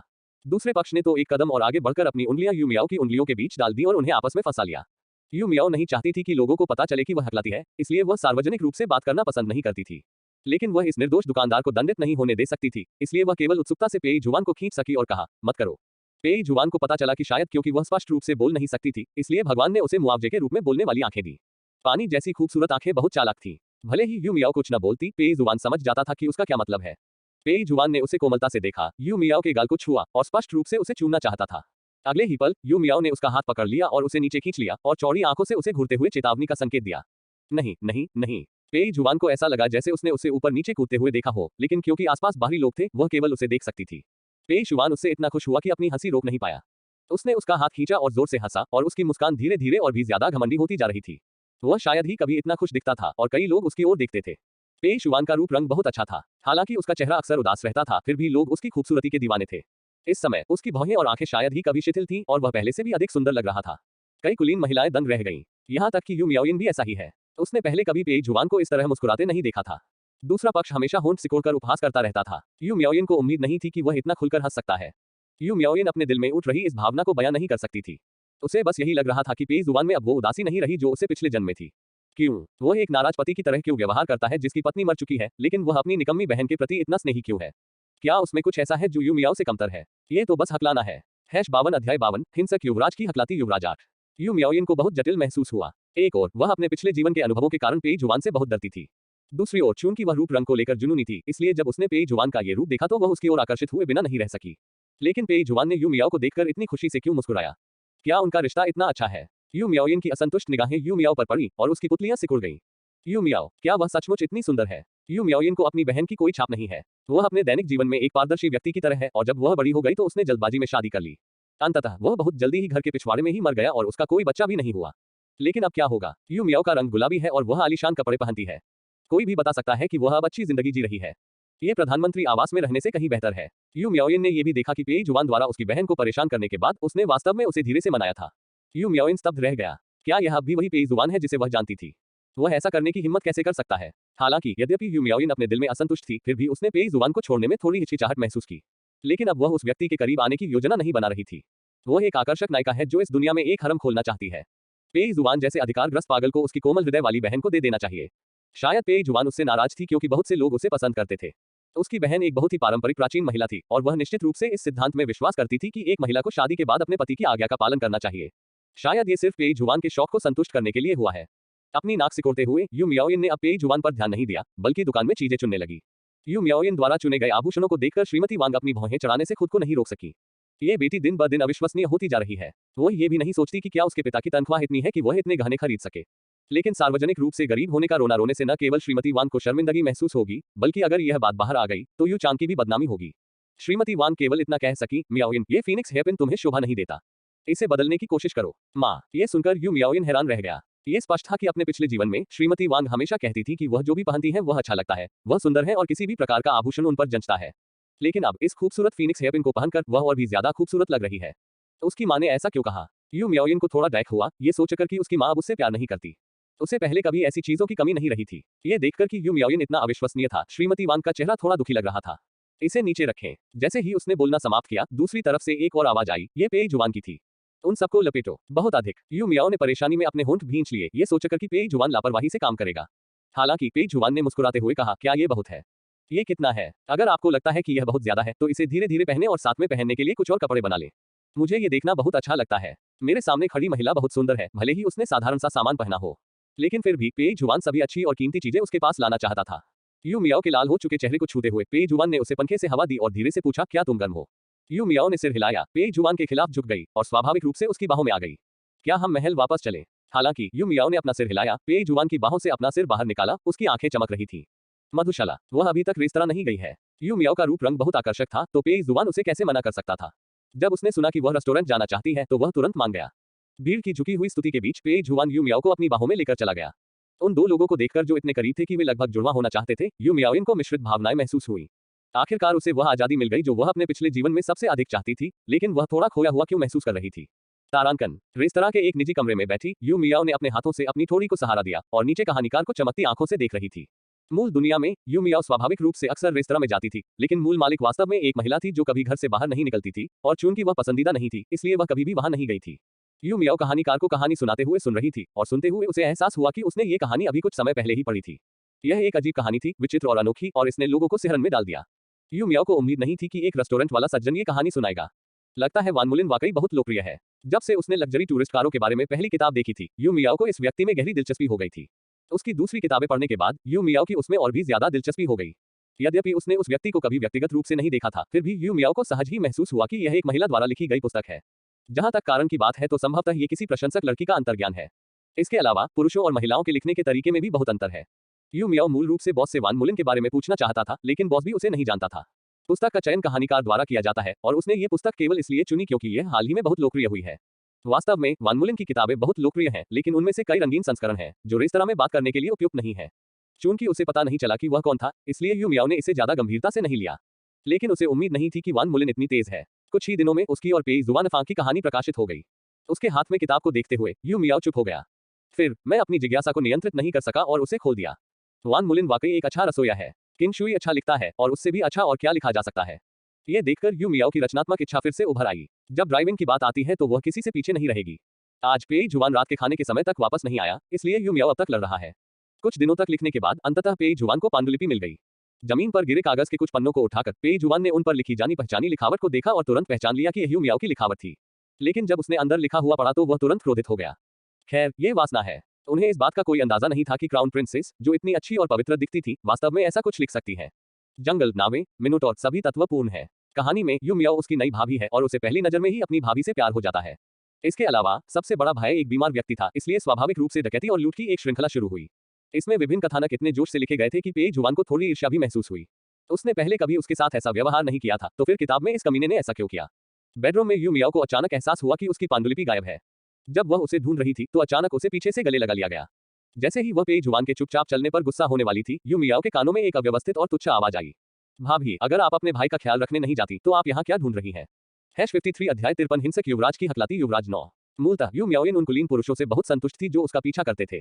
लेकिन उस दिन लिंगलोग मंडप में पेई जुआन से मिलने के बाद उसे लगा कि चाहे वे उसे कैसे भी देखें, वे बुरे थे। वह यू मियाओ से ज्यादा बुरी नहीं है, तो फिर उसका जीवन यू मियाओ जितना अच्छा क्यों नहीं है? इसके अलावा जब पेई जुआन सत्ता में आएगी तो यू मियाओ रानी होगी। क्या इसका मतलब है कि उसे हर बार यू मियाओ को देखते ही उसके आगे झुकना होगा? लेकिन वह पेई जुआन के करीब दोबारा नहीं आना चाहती थी। कौन जानता था कि बहुत सारे मर्दों के उसके करीब आने से वह फिर से पागल हो जाएगा। यू मियाओ ने अपना दिमाग लगाया और अचानक एक उम्मीदवार के बारे में सोचा, तीसरा राजकुमार। पिछले जन्म में सम्राट को युवराज के अलावा ये पुत्र सबसे अधिक प्रिय था। वास्तव में युवराज की क्रूरता के कारण तीसरे युवराज के समर्थक और भी अधिक हो गए हैं। यदि वह तीसरे राजकुमार की पत्नी बन सकती तो वह तीसरे राजकुमार को युवराज से सावधान रहने की सलाह दे सकती थी। और जब तीसरा राजकुमार सम्राट बनेगा तो वह पुनः रानी बन जाएगी। लेकिन वह तीसरे राजकुमार के करीब कैसे पहुंच सकती है? यू मियाओ बस इसके बारे में सोच रही थी, लेकिन अप्रत्याशित रूप से कुछ दिनों बाद संयोग से उसकी मुलाकात तीसरे राजकुमार से हुई। इस तरह के संयोग ने एक बार फिर यू मियाओ को अपनी चुनी हुई पहचान पर विश्वास दिलाया। निश्चित रूप से जब तक वह चाहेगी दुनिया उसकी सेवा करेगी। वे दोनों एक दूसरे के करीब आना चाहते थे, इसलिए उनके बीच बहुत अच्छी बातचीत हुई। मियाओ, मैं अपने पिता से हमारी शादी का प्रबंध करने के लिए कहूंगा। तीसरा राजकुमार निडर था। वह जानता था कि वह वास्तव में अपने पिता का सबसे प्रिय पुत्र था और सबसे प्रिय राजकुमार की उपाधि तो केवल एक ढाल थी। अन्यथा यदि सम्राट वास्तव में राजकुमार को सिंहासन पर बैठाना चाहता था तो वह उसे इतना अहंकारी कैसे बना सकता था और अपनी इच्छानुसार मंत्रियों का नरसंहार कैसे कर सकता था। ये सिर्फ इतना है कि राजकुमार की मां का परिवार शक्तिशाली है, वह कई वर्षों से अदालत में है और उसके कई समर्थक हैं, इसलिए तीसरे राजकुमार को राजकुमार का सामना करते समय हमेशा थोड़ा असुरक्षित महसूस होता है। इसमें दूसरे पक्ष की बुरी आत्मा भी जोड़ लीजिए। हालांकि जब तक वह प्रधानमंत्री यू चांग की बेटी से शादी कर सकता था, तब तक बूढ़ा व्यक्ति यू चांग निश्चित रूप से उसकी सहायता करेगा। यू चांग एक समझदार आदमी है। उसे यह समझना होगा कि उसके पिता किसे पसंद करते हैं और उसे किसकी मदद करनी चाहिए। हालांकि जब यू मियाओ ने श्रीमती वांग को बताया कि वह तीसरे राजकुमार से शादी करना चाहती है, तो यू चांग, जो खबर सुनकर वापस आ गया था, ने यू मियाओ के चेहरे पर फिर से जोरदार थप्पड़ मारा। दुष्ट लड़की, तुम हमारे पूरे परिवार को मारना चाहती हो, है ना? हाल ही में महामहिम मुझसे बहुत असंतुष्ट रहे हैं। यू चांग बटेर बनने में इतना व्यस्त है कि वह अन्य राजकुमारों के करीब जाने की हिम्मत नहीं जुटा पा रहा है। यदि संदेहशील महाराज को इस बात का पता चल गया तो उनके पास काटने के लिए 10 सिर बच जाएंगे। अपनी बेटी से पूरी तरह निराश होकर यू चांग ने लेडी वांग को आदेश दिया कि वह उसे सुरक्षा में रखें और फिर एक छोटा अधिकारी ढूंढें जिसे उसकी शादी के लिए नियुक्त किया जा सके। बस उन्हें भेज दीजिए और उम्मीद कीजिए कि सब ठीक होंगे। यू चांग एक पुरुषवादी था और उसने कभी भी अपनी पत्नी और बेटी को कुछ भी समझाने के बारे में नहीं सोचा। इसलिए यू मियाओ को समझ में नहीं आया कि यू चांग ने ऐसा क्यों किया और उसे लगा कि उसके साथ अन्याय हुआ है। जब से यू मियाओ ने पेई जुआन से शादी की, यू मियाओ को लगा कि अब उसे कोई तरजीह नहीं दी जा रही है। उसके दयालु और मिलनसार पिता ने उसे एक से अधिक बार पीटा और डांटा है। इससे यू मियाओ को इस घर को और भी अधिक जल्दी छोड़ने की इच्छा हुई। यू मियाओ ने एक पत्र लिखा और अपनी निजी दासी को पत्र को गुप्त रूप से तीसरे राजकुमार तक पहुंचाने के लिए कहा। तीसरे राजकुमार, जिसने पत्र प्राप्त किया था, ने सोचा कि यू चांग युवराज की सहायता करने की योजना बना रहा है, क्योंकि उसे झूठी अफवाह मिली थी और उसने उसे नीची दृष्टि से देखा। तीसरा राजकुमार कई वर्षों से युवराज की प्रतिभा से दबा हुआ है। वह अहंकारी लगता है, लेकिन वास्तव में वह बहुत संवेदनशील और हीन है। उसने पत्र को अपने हाथ में लेकर फाड़ दिया और यू चांग से भी नफरत करने लगा। जैसे ही वह उस उच्च पद पर पहुंचेगा, वह यह सुनिश्चित कर लेगा कि जो भी कमीने उसे नीची निगाह से देखते हैं, वे बिना किसी दफन स्थान के मर जाएं। इस तरह की कुछ मुलाकातों के बाद वे यौन संबंध बनाने पर आमादा हो गए। तीसरे राजकुमार ने वादा किया कि वह सम्राट से विवाह की अनुमति मांगेगा और यू मियाओ को निराश नहीं करेगा। कुछ दिनों बाद शादी की मंजूरी देने वाला शाही फरमान प्रधानमंत्री के निवास पर पहुंचा। यू चांग को लगा जैसे वह बेहोश होने वाला है। उन्होंने स्पष्ट रूप से यू मियाओ को बाहर जाने से मना किया था, तो फिर हालात ऐसे क्यों हो गए? और जब उसने नपुंसक से सुना कि सम्राट ने कहा है कि उसे सचमुच एक बेटी होगी, तो यू चांग को ऐसा लगा जैसे आसमान गिर पड़ा हो। वह खत्म हो गया। तारांकन। इन महीनों के दौरान राजधानी में बहुत अस्थिरता थी। कभी लोकप्रिय प्रधानमंत्री रहे यू चांग अचानक घोड़े से गिर पड़े और बिस्तर पर पड़ गए। कुछ ही महीनों में उनकी मृत्यु हो गई। तीसरा राजकुमार, जो हमेशा अपनी सौम्य प्रतिष्ठा के लिए जाना जाता था, न केवल अपने अधिकारियों को रिश्वतखोरी से बचाता था, बल्कि वह स्वयं भी अत्यंत क्रूर था और उसने जागीर में अनगिनत लोगों को यातनाएं देकर मौत के घाट उतार दिया था। चूंकि तीसरा राजकुमार मारा गया, इसलिए उसके परिवार के लोगों को या तो निर्वासित कर दिया गया या पदावनत कर दिया गया। पेई जुआन, जिसने सब कुछ सीख लिया था, उसने अपनी उपलब्धियों और प्रसिद्धि को अपने तक ही सीमित रखा और पिछवाड़े में अपनी राजकुमारी के लिए मांस भूनते हुए मुस्कुरा रहा था। आप फिर से किसकी रचनाएं पढ़ रहे हैं? पेई जुआन की ओर देखते हुए यू मियाओ ने उसे सही किया, ये वह व्यक्ति नहीं है, ये वान मुलिन है। हाँ हाँ, ये वान मुलिन है। पेई जुआन ने आंखें घुमाई और व्यंग्यात्मक लहजे में कहा। यू मियाओ ने वान मुलिन की तलाश के लिए लोगों को भेजने की पहल नहीं की, लेकिन क्योंकि वह किताबें भी वितरित करती थी, दोनों की मुलाकात संयोग से हुई।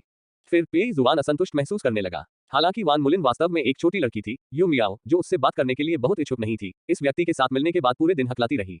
पेई जुआन को ईर्ष्या क्यों ना हो, उसकी पत्नी बहुत प्यारी है और हकलाती है, और यह स्पष्ट है कि केवल वही इसे देख सकता है। यू मियाओ को उसका ये स्वेच्छाचारी व्यवहार हास्यास्पद और असहाय दोनों लगा। औरत, क्या तुम्हें भी जलन हो रही है? हम्फ। पेई जुआन ने अपने होठों को मोड़ा, बहुत बचकाना लग रहा था। वह जल्द ही जाने वाली है। वान मुलिन के पिता एक विद्वान थे। उन छोटे स्थानों में तो विद्वान की स्थिति पहले से ही बहुत अच्छी है, लेकिन राजधानी में यह स्थिति बिल्कुल भी अच्छी नहीं है। वान मुलिन की मां अपने विद्वान पिता की उपपत्नी मात्र थी। जब उसके पिता की मृत्यु हो गई तो उसके सगे भाई ने उसे और उसकी मां को घर से बाहर निकाल दिया। घर से निकाले जाने के बाद उसकी मां केवल आंसू बहा सकी और अपने दयनीय जीवन पर विलाप कर सकी। जीवित रहने के लिए वान मुलिन छोटी उम्र में ही काम की तलाश में निकल पड़े और उन्हें बहुत कष्ट सहना पड़ा। जब तक उन्होंने किताबें लिखना शुरू नहीं किया तब तक जीवन बेहतर नहीं हुआ। लेकिन फिर भी सब कुछ इतना आसान नहीं है। उसकी मां को हाल ही में एक प्रेमी मिला है और वह गर्भवती है। वान मुलिन अपनी मां के खर्च के लिए पैसा कमाने को तैयार थी, लेकिन वह बाहरी लोगों के खर्च के लिए पैसा कमाना नहीं चाहती थी। परेशान न होना चाहने के कारण वान मुलिन ने पहले ही जाने की योजना बना ली थी।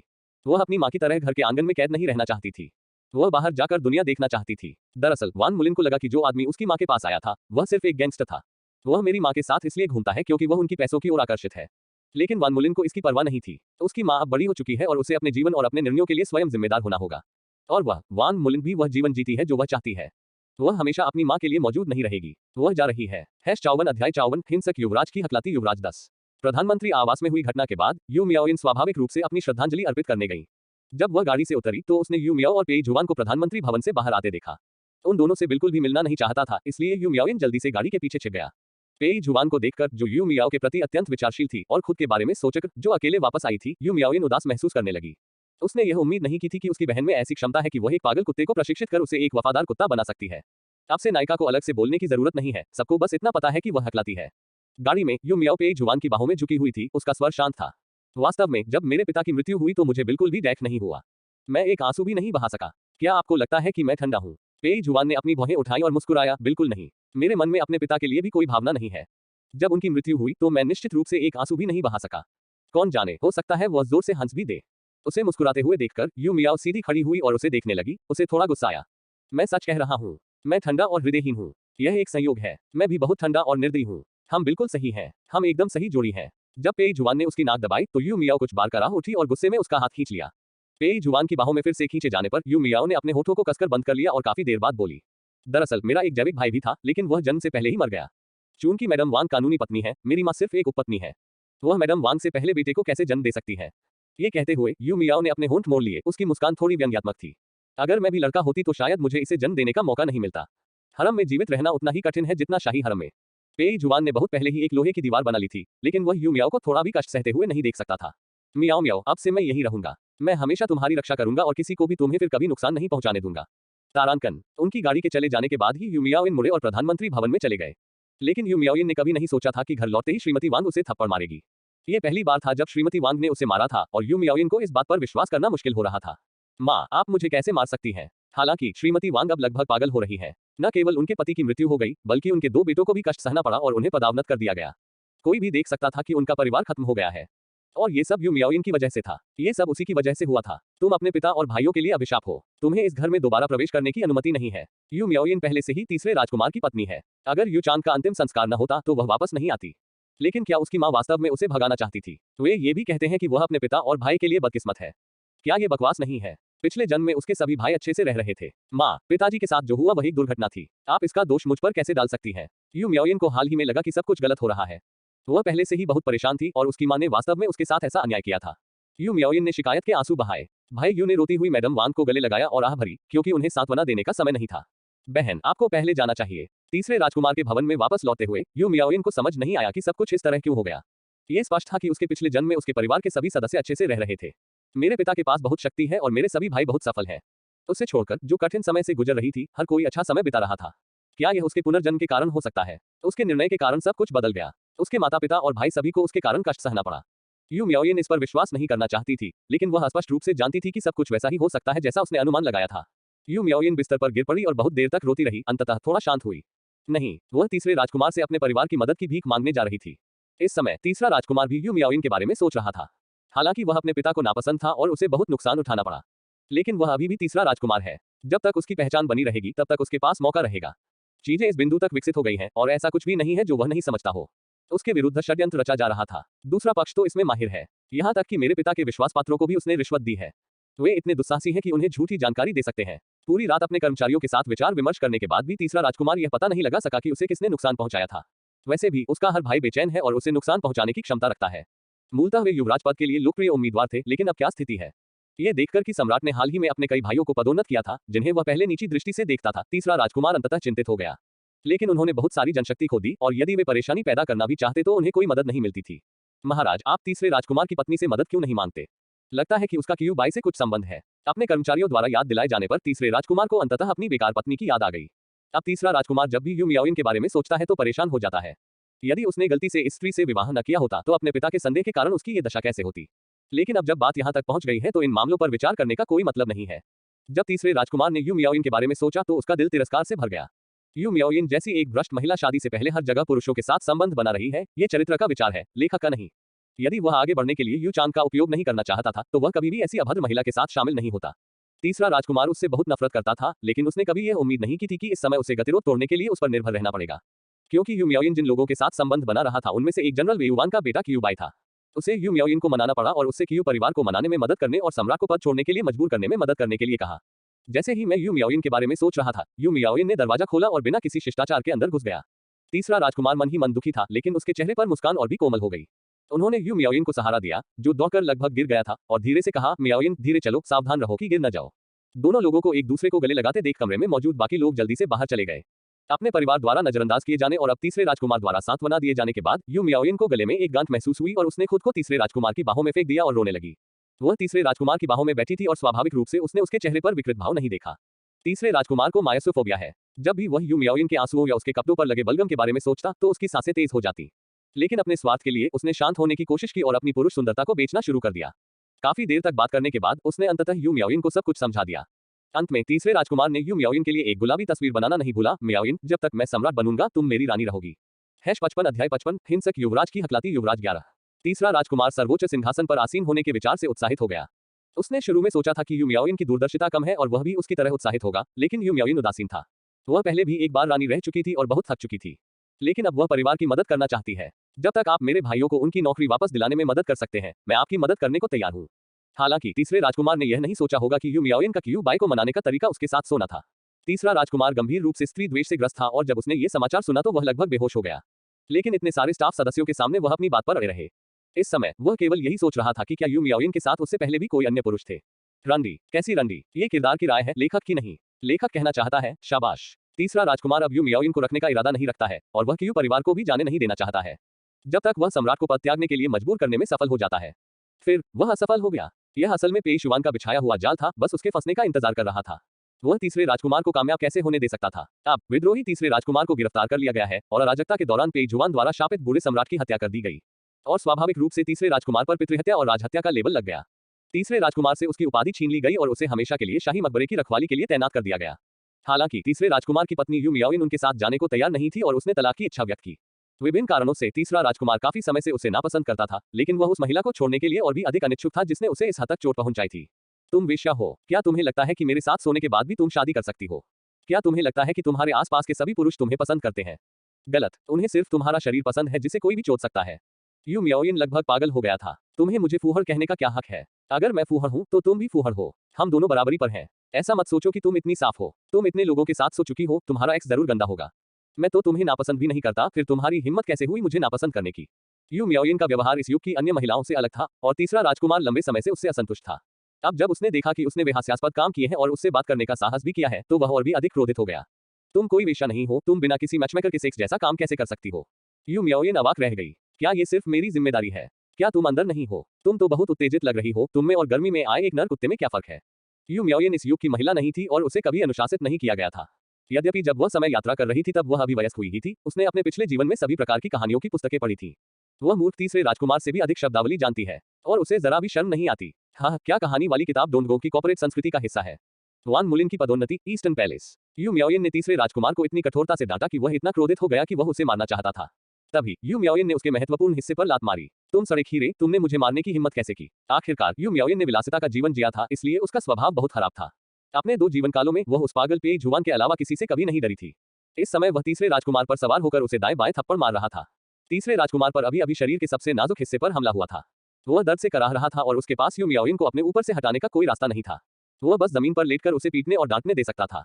लड़ाई से थक जाने के बाद यू मियाओ ने गंभीर रूप से घायल तीसरे राजकुमार को तलाक के समझौते पर हस्ताक्षर करने के लिए मजबूर किया। तलाक के कागजात मिलने के बाद यू मियाओ गहरे गड्ढे से बाहर निकलने के लिए इंतजार नहीं कर सकती थी, लेकिन जब वह व्यस्त सड़क पर चली गई तो उसे अचानक थोड़ा चक्कर सा महसूस हुआ। वह नहीं जानती थी कि उसे कहां जाना चाहिए। उनके पास कोई कौशल नहीं था और वह ऐसे युग में रहती थी जिसमें महिलाओं पर कई प्रतिबंध थे। इसके अलावा परिवार के सदस्यों की हानि भी। यू मियाओ उस समय असमंजस में पड़ गई जब कुछ ही दूरी से एक गाड़ी उसके पास आई। दूल्हा हवेली का मूल प्रबंधक था। दूसरी मिस सबसे बड़े युवा मालिक ने पहले ही अनुमान लगा लिया था कि चीजें इस तरह घटित होंगी, इसलिए उन्होंने मुझे आपका इंतजार करने के लिए यहाँ छोड़ दिया। यदि आप इच्छुक हैं तो आपका घर वापस आने के लिए हमेशा स्वागत है। यू मियाओ को उम्मीद नहीं थी कि इतने सारे गलत काम करने के बावजूद भी उसका परिवार उसे स्वीकार करने को तैयार था। अचानक मेरी आंखों में आंसू आ गए। वह बटलर की बाहों में गिर पड़ी और फूट फूट कर रोने लगी। तारांकन। राज्याभिषेक समारोह के बाद यू मियाओ स्वाभाविक रूप से रानी बन गई। यू परिवार के सदस्य जो जानते थे कि यू मियाओ हकलाती है, वे बहुत पहले ही राजधानी छोड़ चुके थे, इसलिए किसी को नहीं पता था कि यू मियाओ हकलाती है। मंत्रीगण केवल रानी को ही देख पा रहे थे जो बड़ी गरिमा के साथ वहां खड़ी थी। बिना कुछ कहे वह बस एक नजर से ही अपने नए राजा को आदेश दे सकती थी। खैर, शायद हमें उसे तानाशाह कहना चाहिए। क्रूर राजकुमार अब उनका सम्राट बन गया है, क्या वह अत्याचारी नहीं है? लेकिन जैसे ही मंत्री कांप रहे थे, उन्होंने देखा कि नया सम्राट, जिसका चेहरा हमेशा उदास रहता था और जो अप्राप्य दिखता था, अब धीरे से मुस्कुरा रहा था। उसे ये भी डर था कि यू मियाओ थक गई होगी, इसलिए उसने किसी से एक कुर्सी लाने को कहा। ऐसा पहले कभी नहीं हुआ है, लेकिन उनकी रुकने की हिम्मत नहीं हुई। इसे भूल जाए, वैसे भी यह कोई बड़ी बात नहीं है, इसलिए बेहतर होगा कि वे इस पर आंखें मूंद लें। जल्द ही उन्हें पता चला कि पेई जुबान का गुस्सा काफी सुधर गया है। कम से कम अब वह पहले की तरह किसी भी बात पर लोगों पर हमला नहीं करता था। दूसरे व्यक्ति का रंग गुलाबी है और वह हर दिन ऊर्जावान दिखता है और ऐसा लगता है कि वह एक अच्छा जीवन जी रहा है। इससे स्पष्टतः कुछ लोगों का हौसला बढ़ गया है। मसौदा। पेई जुबान ने स्मारक को आधी मुस्कान के साथ देखा। उसने सचमुच इन लोगों को मुंहतोड़ जवाब दिया और वे सभी उसके बॉस की तरह व्यवहार करने लगे।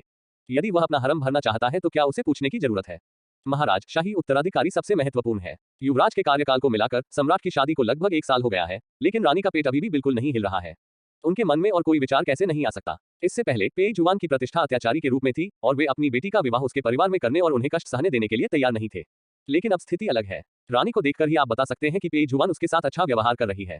शायद सम्राट को पुरुषों से नफरत है और महिलाओं से। अब बादशाह के हरम में सिर्फ रानी ही है। अगर रानी के कोई संतान न हो तो क्या होगा? देश और लोगों का क्या होगा? मंत्रियों की बातचीत के बीच पेई जुबान ने यू मियाओ के बारे में केवल कुछ छिटपुट शब्द सुने। हालांकि पेई जुबान नहीं चाहता था कि कोई बच्चा यू मियाओ का ध्यान बांटे, लेकिन पेई जुबान ये भी जानता था कि वह यू मियाओ को जन्म देने से नहीं रोक सकता। गर्भपात की गोलियां शरीर के लिए हानिकारक होती हैं, वह यू मियाओ को यह सामान कैसे पीने दे सकता था? पेई जुबान ने मूल रूप से सोचा था कि जैसे ही बच्चा पैदा होगा, वह बच्चे को दूर फेंक देगा और दूसरों को उसकी देखभाल करने देगा। लेकिन इतने लंबे समय के बाद भी यू मियाओ अभी तक गर्भवती नहीं हुई है। क्या ऐसा हो सकता है कि जब वह प्रधानमंत्री आवास में थी तो किसी ने उन्हें ऐसी दवा दे दी हो जिससे वह बांझ हो जाए? 56 अध्याय 56 हिंसक युवराज की हकलाती युवराज 12। पेई जुबान को पता था कि उनके बीच कितनी बार प्रेम संबंध बने थे, लेकिन यू मियाओ इतने लंबे समय से गर्भवती नहीं हुई है। उसके शरीर में कुछ गड़बड़ जरूर है। अनुग्रह प्राप्त करने के लिए आंतरिक महलों की महिलाएं ऐसे तरीकों का उपयोग करती हैं जो महल में मौजूद तरीकों से बेहतर नहीं है। प्रधानमंत्री निवास में उसकी मियाओ मियाओ को कोई तरजीह नहीं दी गई, इसलिए शायद वह जाल में फंस गई। ये सोचकर पेई जुबान अब और शांत नहीं बैठ सका। खैर, ये लोग तो बस उबाऊ तुच्छ बातें कर रहे थे, इसलिए पेई जुबान अदालत से बाहर चला गया। जैसे ही वह फैंकी पैलेस की ओर दौड़ा, उसने किसी को आदेश दिया कि जल्दी से शाही चिकित्सक को बुलाया जाए। इसलिए यू मियाओ, जो अभी भी सो रही थी, को पेई जुबान ने बिस्तर से उठाकर अंदर पहुंचा दिया। सर्दी का मौसम आ चुका था और महल आग से गर्म था। यू मियाओ ने चकित होकर अपनी आंखें खोली और जब उसने देखा कि यह पेई जुबान था तो उसने ज्यादा प्रतिक्रिया नहीं दी। रजाई को थपथपाते हुए यू मियाओ ने आलसी और मीठे स्वर में कहा, क्या आप एक साथ सोना चाहते हैं? वह पेई जुबान पर ऐसे झुकी हुई थी जैसे कि उसमें कोई हड्डी ही न हो और उसकी गोरी त्वचा, जो कभी कभी उसके कपड़ों से दिखाई देती थी, धब्बेदार निशानों से ढकी हुई थी। पेई जुबान ने जब ये देखा तो उसके पेट के निचले हिस्से में जकड़न महसूस हुई, लेकिन फिर भी उन्होंने इस आकर्षक प्रस्ताव को अस्वीकार कर दिया। मियाओ मियाओ, पहले तुम्हारे शरीर की जांच कर लेते हैं। उसने किसी को यू मियाओ के कपड़े लाने का आदेश दिया और पेई जुबान ने उसे सर्दी से बचाने के लिए उसे कपड़े पहनाए और फिर शाही चिकित्सक को बुलाया। एक जालीदार पर्दे के पीछे शाही चिकित्सक चुपचाप रोगी की नब्ज देख रहा था। कैसा हाल है? क्या रानी के स्वास्थ्य में कुछ गड़बड़ है? महामहिम, रानी का स्वास्थ्य अच्छा है। ये कहने के बाद शाही चिकित्सक को एहसास हुआ कि उसने बहुत जल्दी बोल दिया था। यदि रानी का स्वास्थ्य अच्छा है तो क्या समस्या सम्राट में नहीं है? ये सोचकर शाही चिकित्सक को पसीना आ गया और वह स्थिति का समाधान ढूंढने के लिए दौड़ पड़ा। महाराज और महारानी स्वस्थ हैं। महारानी अभी गर्भवती नहीं हुई है। शायद अभी समय नहीं आया है। हालांकि चाहे वह कितनी भी बकवास बातें करता, पेई जुबान उसे समझती थी।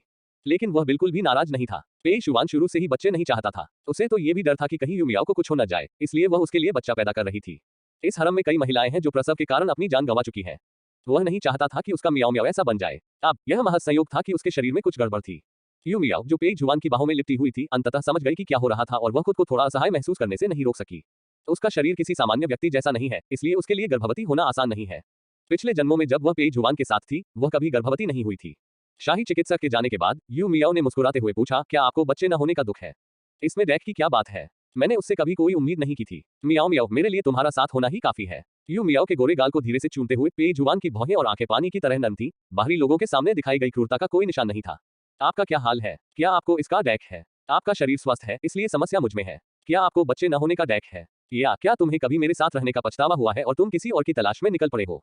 ये सोचकर पेई जुआन की आंखें और भी उदास हो गईं, लेकिन जब उसने यू मियाओ के चेहरे को देखा तो उसकी अभिव्यक्ति बहुत दयनीय थी। आखिरकार आपने इस परिवार में स्वेच्छा से शादी नहीं की है। ये जानते हुए कि वह फिर से एक ही धर्रे पर अटक रहा है, यू मियाओ ने आलस से जिम्हाई ली और पेई जुआन की बाहों में बिना हटी के झुक गई। उसकी पतली उंगलियां उसकी उंगलियों के बीच अर्थहीन रूप से खरोंच रही थी। इसमें पछताने जैसी कोई बात नहीं है। पेई जुआन, मुझे तुमसे शादी करने का कभी अफसोस नहीं है। इसके विपरीत मैं तुम्हारी बहुत आभारी हूँ। हालांकि मैं प्रधानमंत्री निवास की बेटी हूँ, लेकिन मेरी स्थिति अच्छी लगती है। लेकिन मेरा परिवार मुझे महत्व नहीं देता और मुझे ये समस्या है। अगर मैं किसी और के परिवार में शादी कर लूं, तो 50% संभावना है कि मैं मर जाऊंगी, क्योंकि मेरा पति बेकार था। भले ही मेरा पति बेकार ना हो, मैं नीरस हूं, ज्यादा जिंदादिल नहीं हूं और मुझमें रोमांस की कोई भावना नहीं है। 50% संभावना है कि वह किसी और के प्यार में पड़ जाएगा। मैं बेवकूफ हूँ, नासमझ हूँ और लोगों को खुश नहीं कर सकता। कौन मुझे हमेशा के लिए पसंद करेगा? आप इसे किसी भी तरह से देखें, इसका अंत मेरे लिए अच्छा नहीं होगा। पति जी, आप नहीं जानते कि आपसे मिलने के लिए मैंने कितनी किस्मत खर्च की है।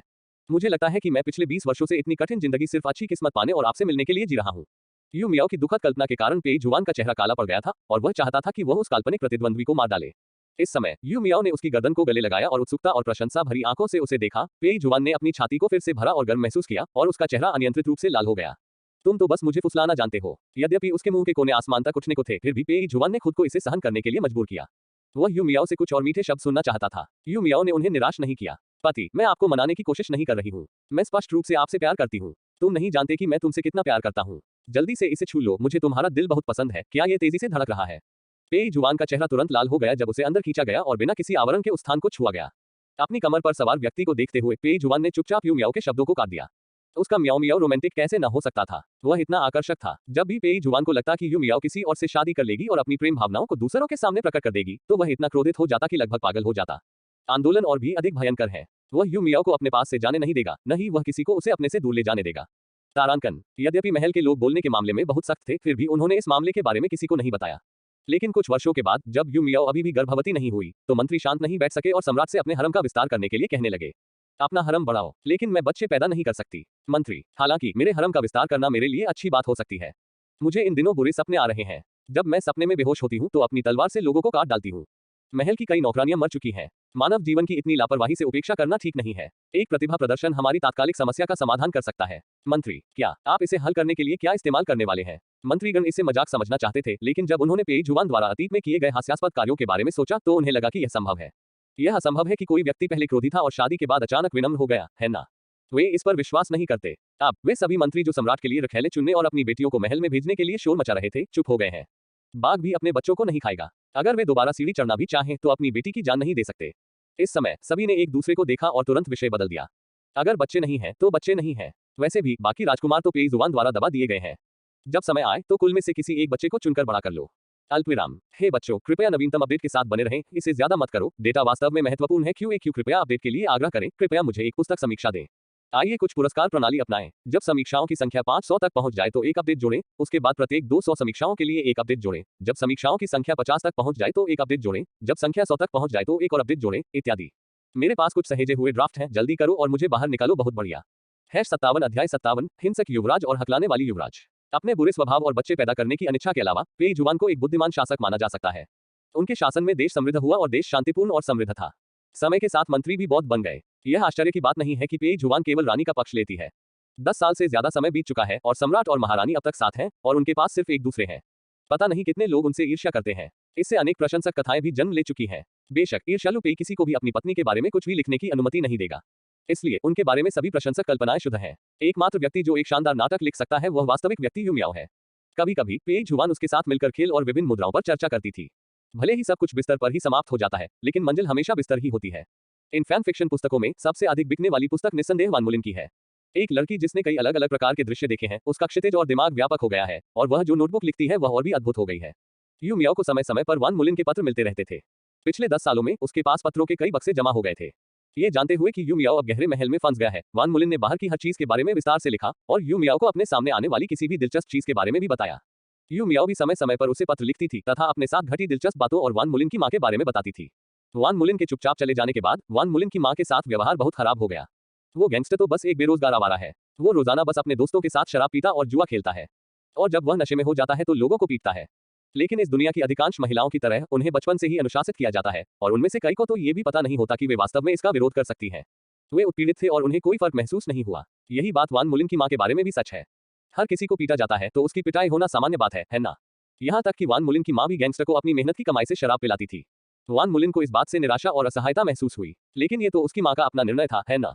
उसने अपनी मां से पहले ही साफ कह दिया था कि वह जीवन में कभी शादी नहीं करेगी और हमेशा उसकी देखभाल करेगी तथा उसे खर्च करने के लिए पैसे देगी। लेकिन उसकी मां न केवल पुनर्विवाह के लिए एक आदमी ढूंढना चाहती थी, बल्कि उसकी शादी भी कराना चाहती थी। दूसरे पक्ष ने तो यहाँ तक कहा कि वह इतना पैसा कमाती है कि उसके पति को हीन भावना महसूस होगी और उसे शादी के बाद किताबें लिखना छोड़ देना चाहिए तथा अपने पति और बच्चों की देखभाल के लिए घर पर ही रहना चाहिए। लेकिन अगर वह किताबें नहीं लिख पाती तो वे सालों पहले ही भूख से मर गई होती। लेकिन वान मुलिन जानती थी कि इसके लिए उसकी मां को दोषी नहीं ठहराया जा सकता। वह इस युग द्वारा अनुशासित थी और उसके विचार लंबे समय से विकृत हो चुके थे। ये देखकर कि उसकी मां खाने पीने में सक्षम थी और यू मियाओ ने उसकी देखभाल के लिए किसी को भेज दिया था, वान मुलिन को अंततः राहत महसूस हुई। वह जानती थी कि उसका जाना थोड़ा स्वार्थी था, लेकिन उसे अपना स्वार्थ पसंद था। वह कभी भी दूसरों की खातिर अपने जीवन से समझौता नहीं करेगी या अपनी इच्छित जिंदगी नहीं छोड़ेगी। उसे इस बात से खुशी हुई कि उसकी दोस्त यू मियाओ ने उसे समझा, उससे सहमत हुई और दृढ़ता से उसका समर्थन किया। इससे वान मुलिन का थोड़ा झिझकता हुआ दिल फिर से दृढ़ हो गया।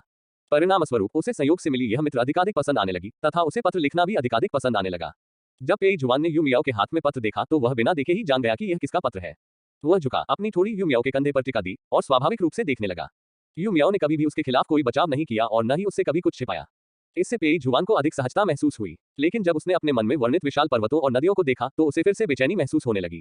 क्या मियाओ मियाओ बहकावे में आकर भाग जाएगी? क्या वह उसे छोड़ देगी? पेई जुआन ने ऐसा सोचा और पूछा। ये जानते हुए कि वह किस बात को लेकर चिंतित था, यू मियाओ मुस्कुराई और बोली, मुझे अकेले बाहर जाना पसंद नहीं है। अगर मैं बाहर जाना चाहता हूँ तो मैं केवल तुम्हारे साथ जाना चाहता हूँ।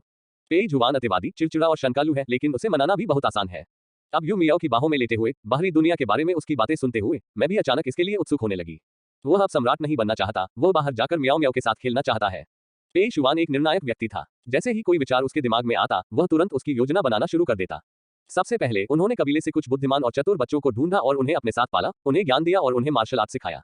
उपयुक्त उम्मीदवार चुनने के बाद पेई जुआन ने तुरंत 18 वर्षीय लड़के को अपना पद त्याग दिया और यू मियाओ को साथ लेकर घूमने निकल पड़ा। इस यात्रा के बाद वह कभी राजधानी नहीं लौटे। तारांकन, अगली दुनिया से शुरू होकर किसी अंधेरी दुनिया में नायिका अर्ध विसर्जित हो जाएगी। क्योंकि मुझे लगता है कि यह अधिक रोमांचक और उत्तेजक है। मैं एक सेक्स पागल हूँ। पुरुष नायक अधिक भयावह और अधिक असामान्य होगा। वह अपराध भी करेगा और बुरा व्यक्ति भी होगा। इसलिए हर किसी को द्विआयामी और त्रिआयामी दुनिया के बीच अंतर समझना चाहिए।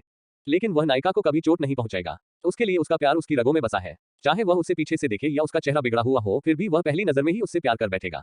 मुझे हत्या के इरादे और प्यार के बीच रसाक्षी देखना पसंद है और वह आदमी स्वेच्छा से अपने सभी सिद्धांतों को त्याग कर नायिका के लिए मर जाता है। हालांकि घटनाओं में अचानक बदलाव आया। मुझे उम्मीद है कि अगली दुनिया के अंत में मैं सबकी राय जान पाऊंगा। मैं जानना चाहता हूं कि आपको यह उदास किस्म पसंद है या पहले वाली मीठी किस्म। लेकिन मैं मधुर कहानियां लिखना जारी रखूंगी, क्योंकि मैंने पहले भी कई मीम्स के बारे में सोचा है, लेकिन अभी तक उन्हें लिखने का समय नहीं मिला है।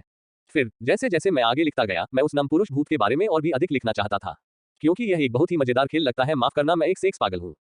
संक्षेप में, मैंने बहुत सारे चुटकुले सोचे हैं और भविष्य में और भी हो सकते हैं, क्योंकि मुझे तीव्र यात्रा बहुत पसंद है और जब भी मैं लिखता हूँ प्रेरणा सामने आती है। मैं तो बस लिखना चाहता हूँ मैं किस बारे में बात कर रहा हूँ। 58 अध्याय 58, मेरी 80 के दशक की पूर्व प्रेमिका, एक सौम्य पड़ोसी। एक यू मियाओ एक साधारण कार्यालय कर्मचारी है जो प्रतिदिन 9 से 6 बजे तक काम करता है। उसे ओवरटाइम नहीं करना पड़ता और सप्ताहांत में उसे छुट्टी भी मिलती है। इस तरह का काम शांतिपूर्ण और उबाऊ होता है। यू मियाओ दिन प्रतिदिन सुन्न किंतु स्पष्ट सोच के साथ जीवन जीता रहा, जब तक कि उसके बगल में एक नया पड़ोसी नहीं आ गया। पहली बार उन्होंने एक दूसरे को उस दिन देखा था जब वह आदमी उनके घर आया था। दूसरे व्यक्ति ने सफेद कैजुअल स्पोर्ट्स सूट पहना हुआ था, जिससे वह लंबा और लंबी टांगों वाला लग रहा था। पीछे से उसे देखना ही सबकी जान लेने के लिए काफी था। जब वह मुड़ा तो उसके सौम्य, सुंदर, उत्कृष्ट और पूर्ण रूप से निर्मित चेहरे का उल्लेख करना तो दूर की बात है। एक ही नजर में यू मियाओ को उसकी याद आ गई, लेकिन उसका दूसरे व्यक्ति को जानने का कोई इरादा नहीं था। ये बहुत परेशानी वाली बात होगी। वे एक दूसरे के पास से गुजरे। यू मियाओ ने चुपचाप दरवाजा खोला और घर चला गया, जबकि वह आदमी दूसरों को सामान हटाने के निर्देश देता रहा। हालांकि यू मियाओ ने दूसरे पक्ष से संपर्क करने की पहल नहीं की, लेकिन अगली रात दूसरा पक्ष उत्तम और मीठी पेस्ट्री का एक डिब्बा लेकर उसके दरवाजे पर आया। मेरा नाम पेई जुआन है और मैं उस स्वीट हार्ट डेजर्ट शॉप का मालिक हूँ। मैं यह उपहार आपके नए पड़ोसी को शुभकामनाओं के तौर पर दे रहा हूँ। वह उत्तम बक्सा सौंपते हुए वह आदमी धीरे से और हानिरहित ढंग से मुस्कुराया। यू मियाओ अजनबियों से उपहार स्वीकार करने के लिए बहुत इच्छुक नहीं थी, लेकिन दूसरे व्यक्ति के चेहरे को देखने के बाद वह कुछ देर के लिए चुप रही, फिर आज्ञाकारी ढंग से पेस्ट्री स्वीकार कर ली और अपना आत्म परिचय पूरा किया। दरवाजा बंद करने के बाद यू मियाओ ने अपने हाथ में पेस्ट्री को देखा और सोचा शायद कोई भी उसे मना नहीं कर सकता। पेस्ट्रीज का स्वाद बहुत अच्छा था। यू मियाओ अभी भी और खाने से हिचकिचा रही थी, लेकिन उसने सारी पेस्ट्रीज पहले ही खत्म कर दी थी। स्वीट हार्ट मिठाई की दुकान। ऐसा लग रहा था जैसे उसने यह मिठाई की दुकान पहले भी देखी हो। क्योंकि उसे पूरी रात इसका स्वाद याद आया, इसलिए यू मियाओ अगले दिन इसे खरीदने के लिए दुकान पर गई। वह कंपनी में मिठाई लेकर आई और ब्रेक लेते समय उसने चुपके से वह मिठाई खा ली जिसके बारे में वह पूरी रात सोचती रही थी। फिर यू मियाओ ने थोड़ा सा भौहें चढ़ाई। इसका स्वाद कल जैसा नहीं है। यद्यपि यह स्वादिष्ट था, यू मियाओ को हमेशा लगता था कि इसमें कुछ कमी है। यू मियाओ दूध वाली चाय पी रही थी और कुछ मिठाइयां खा रही थी, तभी अचानक उसके बगल से चीख की आवाज आई। ये तीखी चीख इतनी जोरदार थी कि सभी लोग दहल गए। यू मियाओ चौंक गई। उसने आवाज की दिशा में देखा तो एक महिला सहकर्मी उसे डर के मारे घूर रही थी। उसकी उंगली सीधे उसके पास रखे मिठाइयों के थैले की ओर इशारा कर रही थी। दूसरे व्यक्ति के चेहरे पर भय का भाव इतना गहरा था कि ऐसा लग रहा था जैसे किसी डरावनी फिल्म में घटित होने वाली हर घटना का पूर्वाभास हो रहा हो। सबने उसकी ओर देखा और यू मियाओ भी असमंजस में उसे देख रही थी। उसे समझ नहीं आ रहा था कि उसके साथ क्या गलत है। एक पूर्व हाई स्कूल सहपाठी के रूप में यू मियाओ को लगा कि उसे अभी भी कुछ चिंता दिखाने की जरूरत है। शूजिंग, तुम्हें क्या हुआ है? लेकिन वह अभी एक कदम और आगे बढ़ी ही थी कि वांग शूजिंग चिल्लाया और अपने कार्यस्थल से भाग गया। यू मियाओ उलझन में थी और यहाँ तक कि उसके सहकर्मियों ने उससे पूछा कि क्या उसका वांग शूजिंग के साथ झगड़ा हुआ है, लेकिन उसने स्पष्ट रूप से कुछ नहीं किया। उसके चेहरे पर चिंता के भाव थे, लेकिन दिल में थोड़ी सी झुंझलाहट भी थी। पारस्परिक संचार और इस तरह की बातें वास्तव में कष्टप्रद होती हैं। उसने वांग शूजिंग की बात को दिल पर नहीं लिया, लेकिन यू मियाओ को उम्मीद नहीं थी कि जब वह रात के खाने से वापस आएगी तो मेज की दरार में एक अतिरिक्त नोट होगा। उसने उसे खोला और उस पर एक गंदी लिखावट देखी। लिखा था, भागो। पूरा पृष्ठ सघन लेखन से भरा है और पहली नजर में ये वास्तव में एक हॉरर फिल्म का माहौल है। सिर्फ दौड़ रहे हैं, किस लिए? यू मियाओ उलझन में थी और उसने ये भी सोचा कि यह वांग शूजिंग द्वारा उसके साथ किया गया एक मजाक था। हालांकि दूसरे पक्ष ने जानबूझकर ऐसा लिखा था, लेकिन आज सिर्फ वही इतनी असामान्य हरकत कर रही थी। उसके अलावा और कौन हो सकता है? बेशक इस संभावना से इनकार नहीं किया जा सकता कि किसी ने वांग शूजिंग के व्यवहार से प्रेरित होकर जानबूझकर उसके लिए परेशानी खड़ी की हो। लेकिन यू मियाओ को लगा कि उसे अभी भी वांग शूजिंग से मिलना चाहिए। उस व्यक्ति को ढूंढना मुश्किल नहीं था। जैसे ही यू मियाओ बाथरूम में दाखिल हुई, उसने आखिरी कक्ष से धीमी आवाज में रोने की आवाज सुनी। उसके द्वारा की गई घटना के कारण उसके सहकर्मी आज इस मंजिल पर स्थित शौचालय में जाने से डरते हैं और बहुत शिकायत कर रहे हैं। बादल छाए हुए थे। बाथरूम में किसी महिला के रोने की धीमी आवाज आ रही थी। इसमें वास्तव में सभी तत्व मौजूद हैं। यू मियाओ बेतहाशा सपने देख रही थी जब वह कक्ष की ओर चली गई और दरवाजा खटखटाया।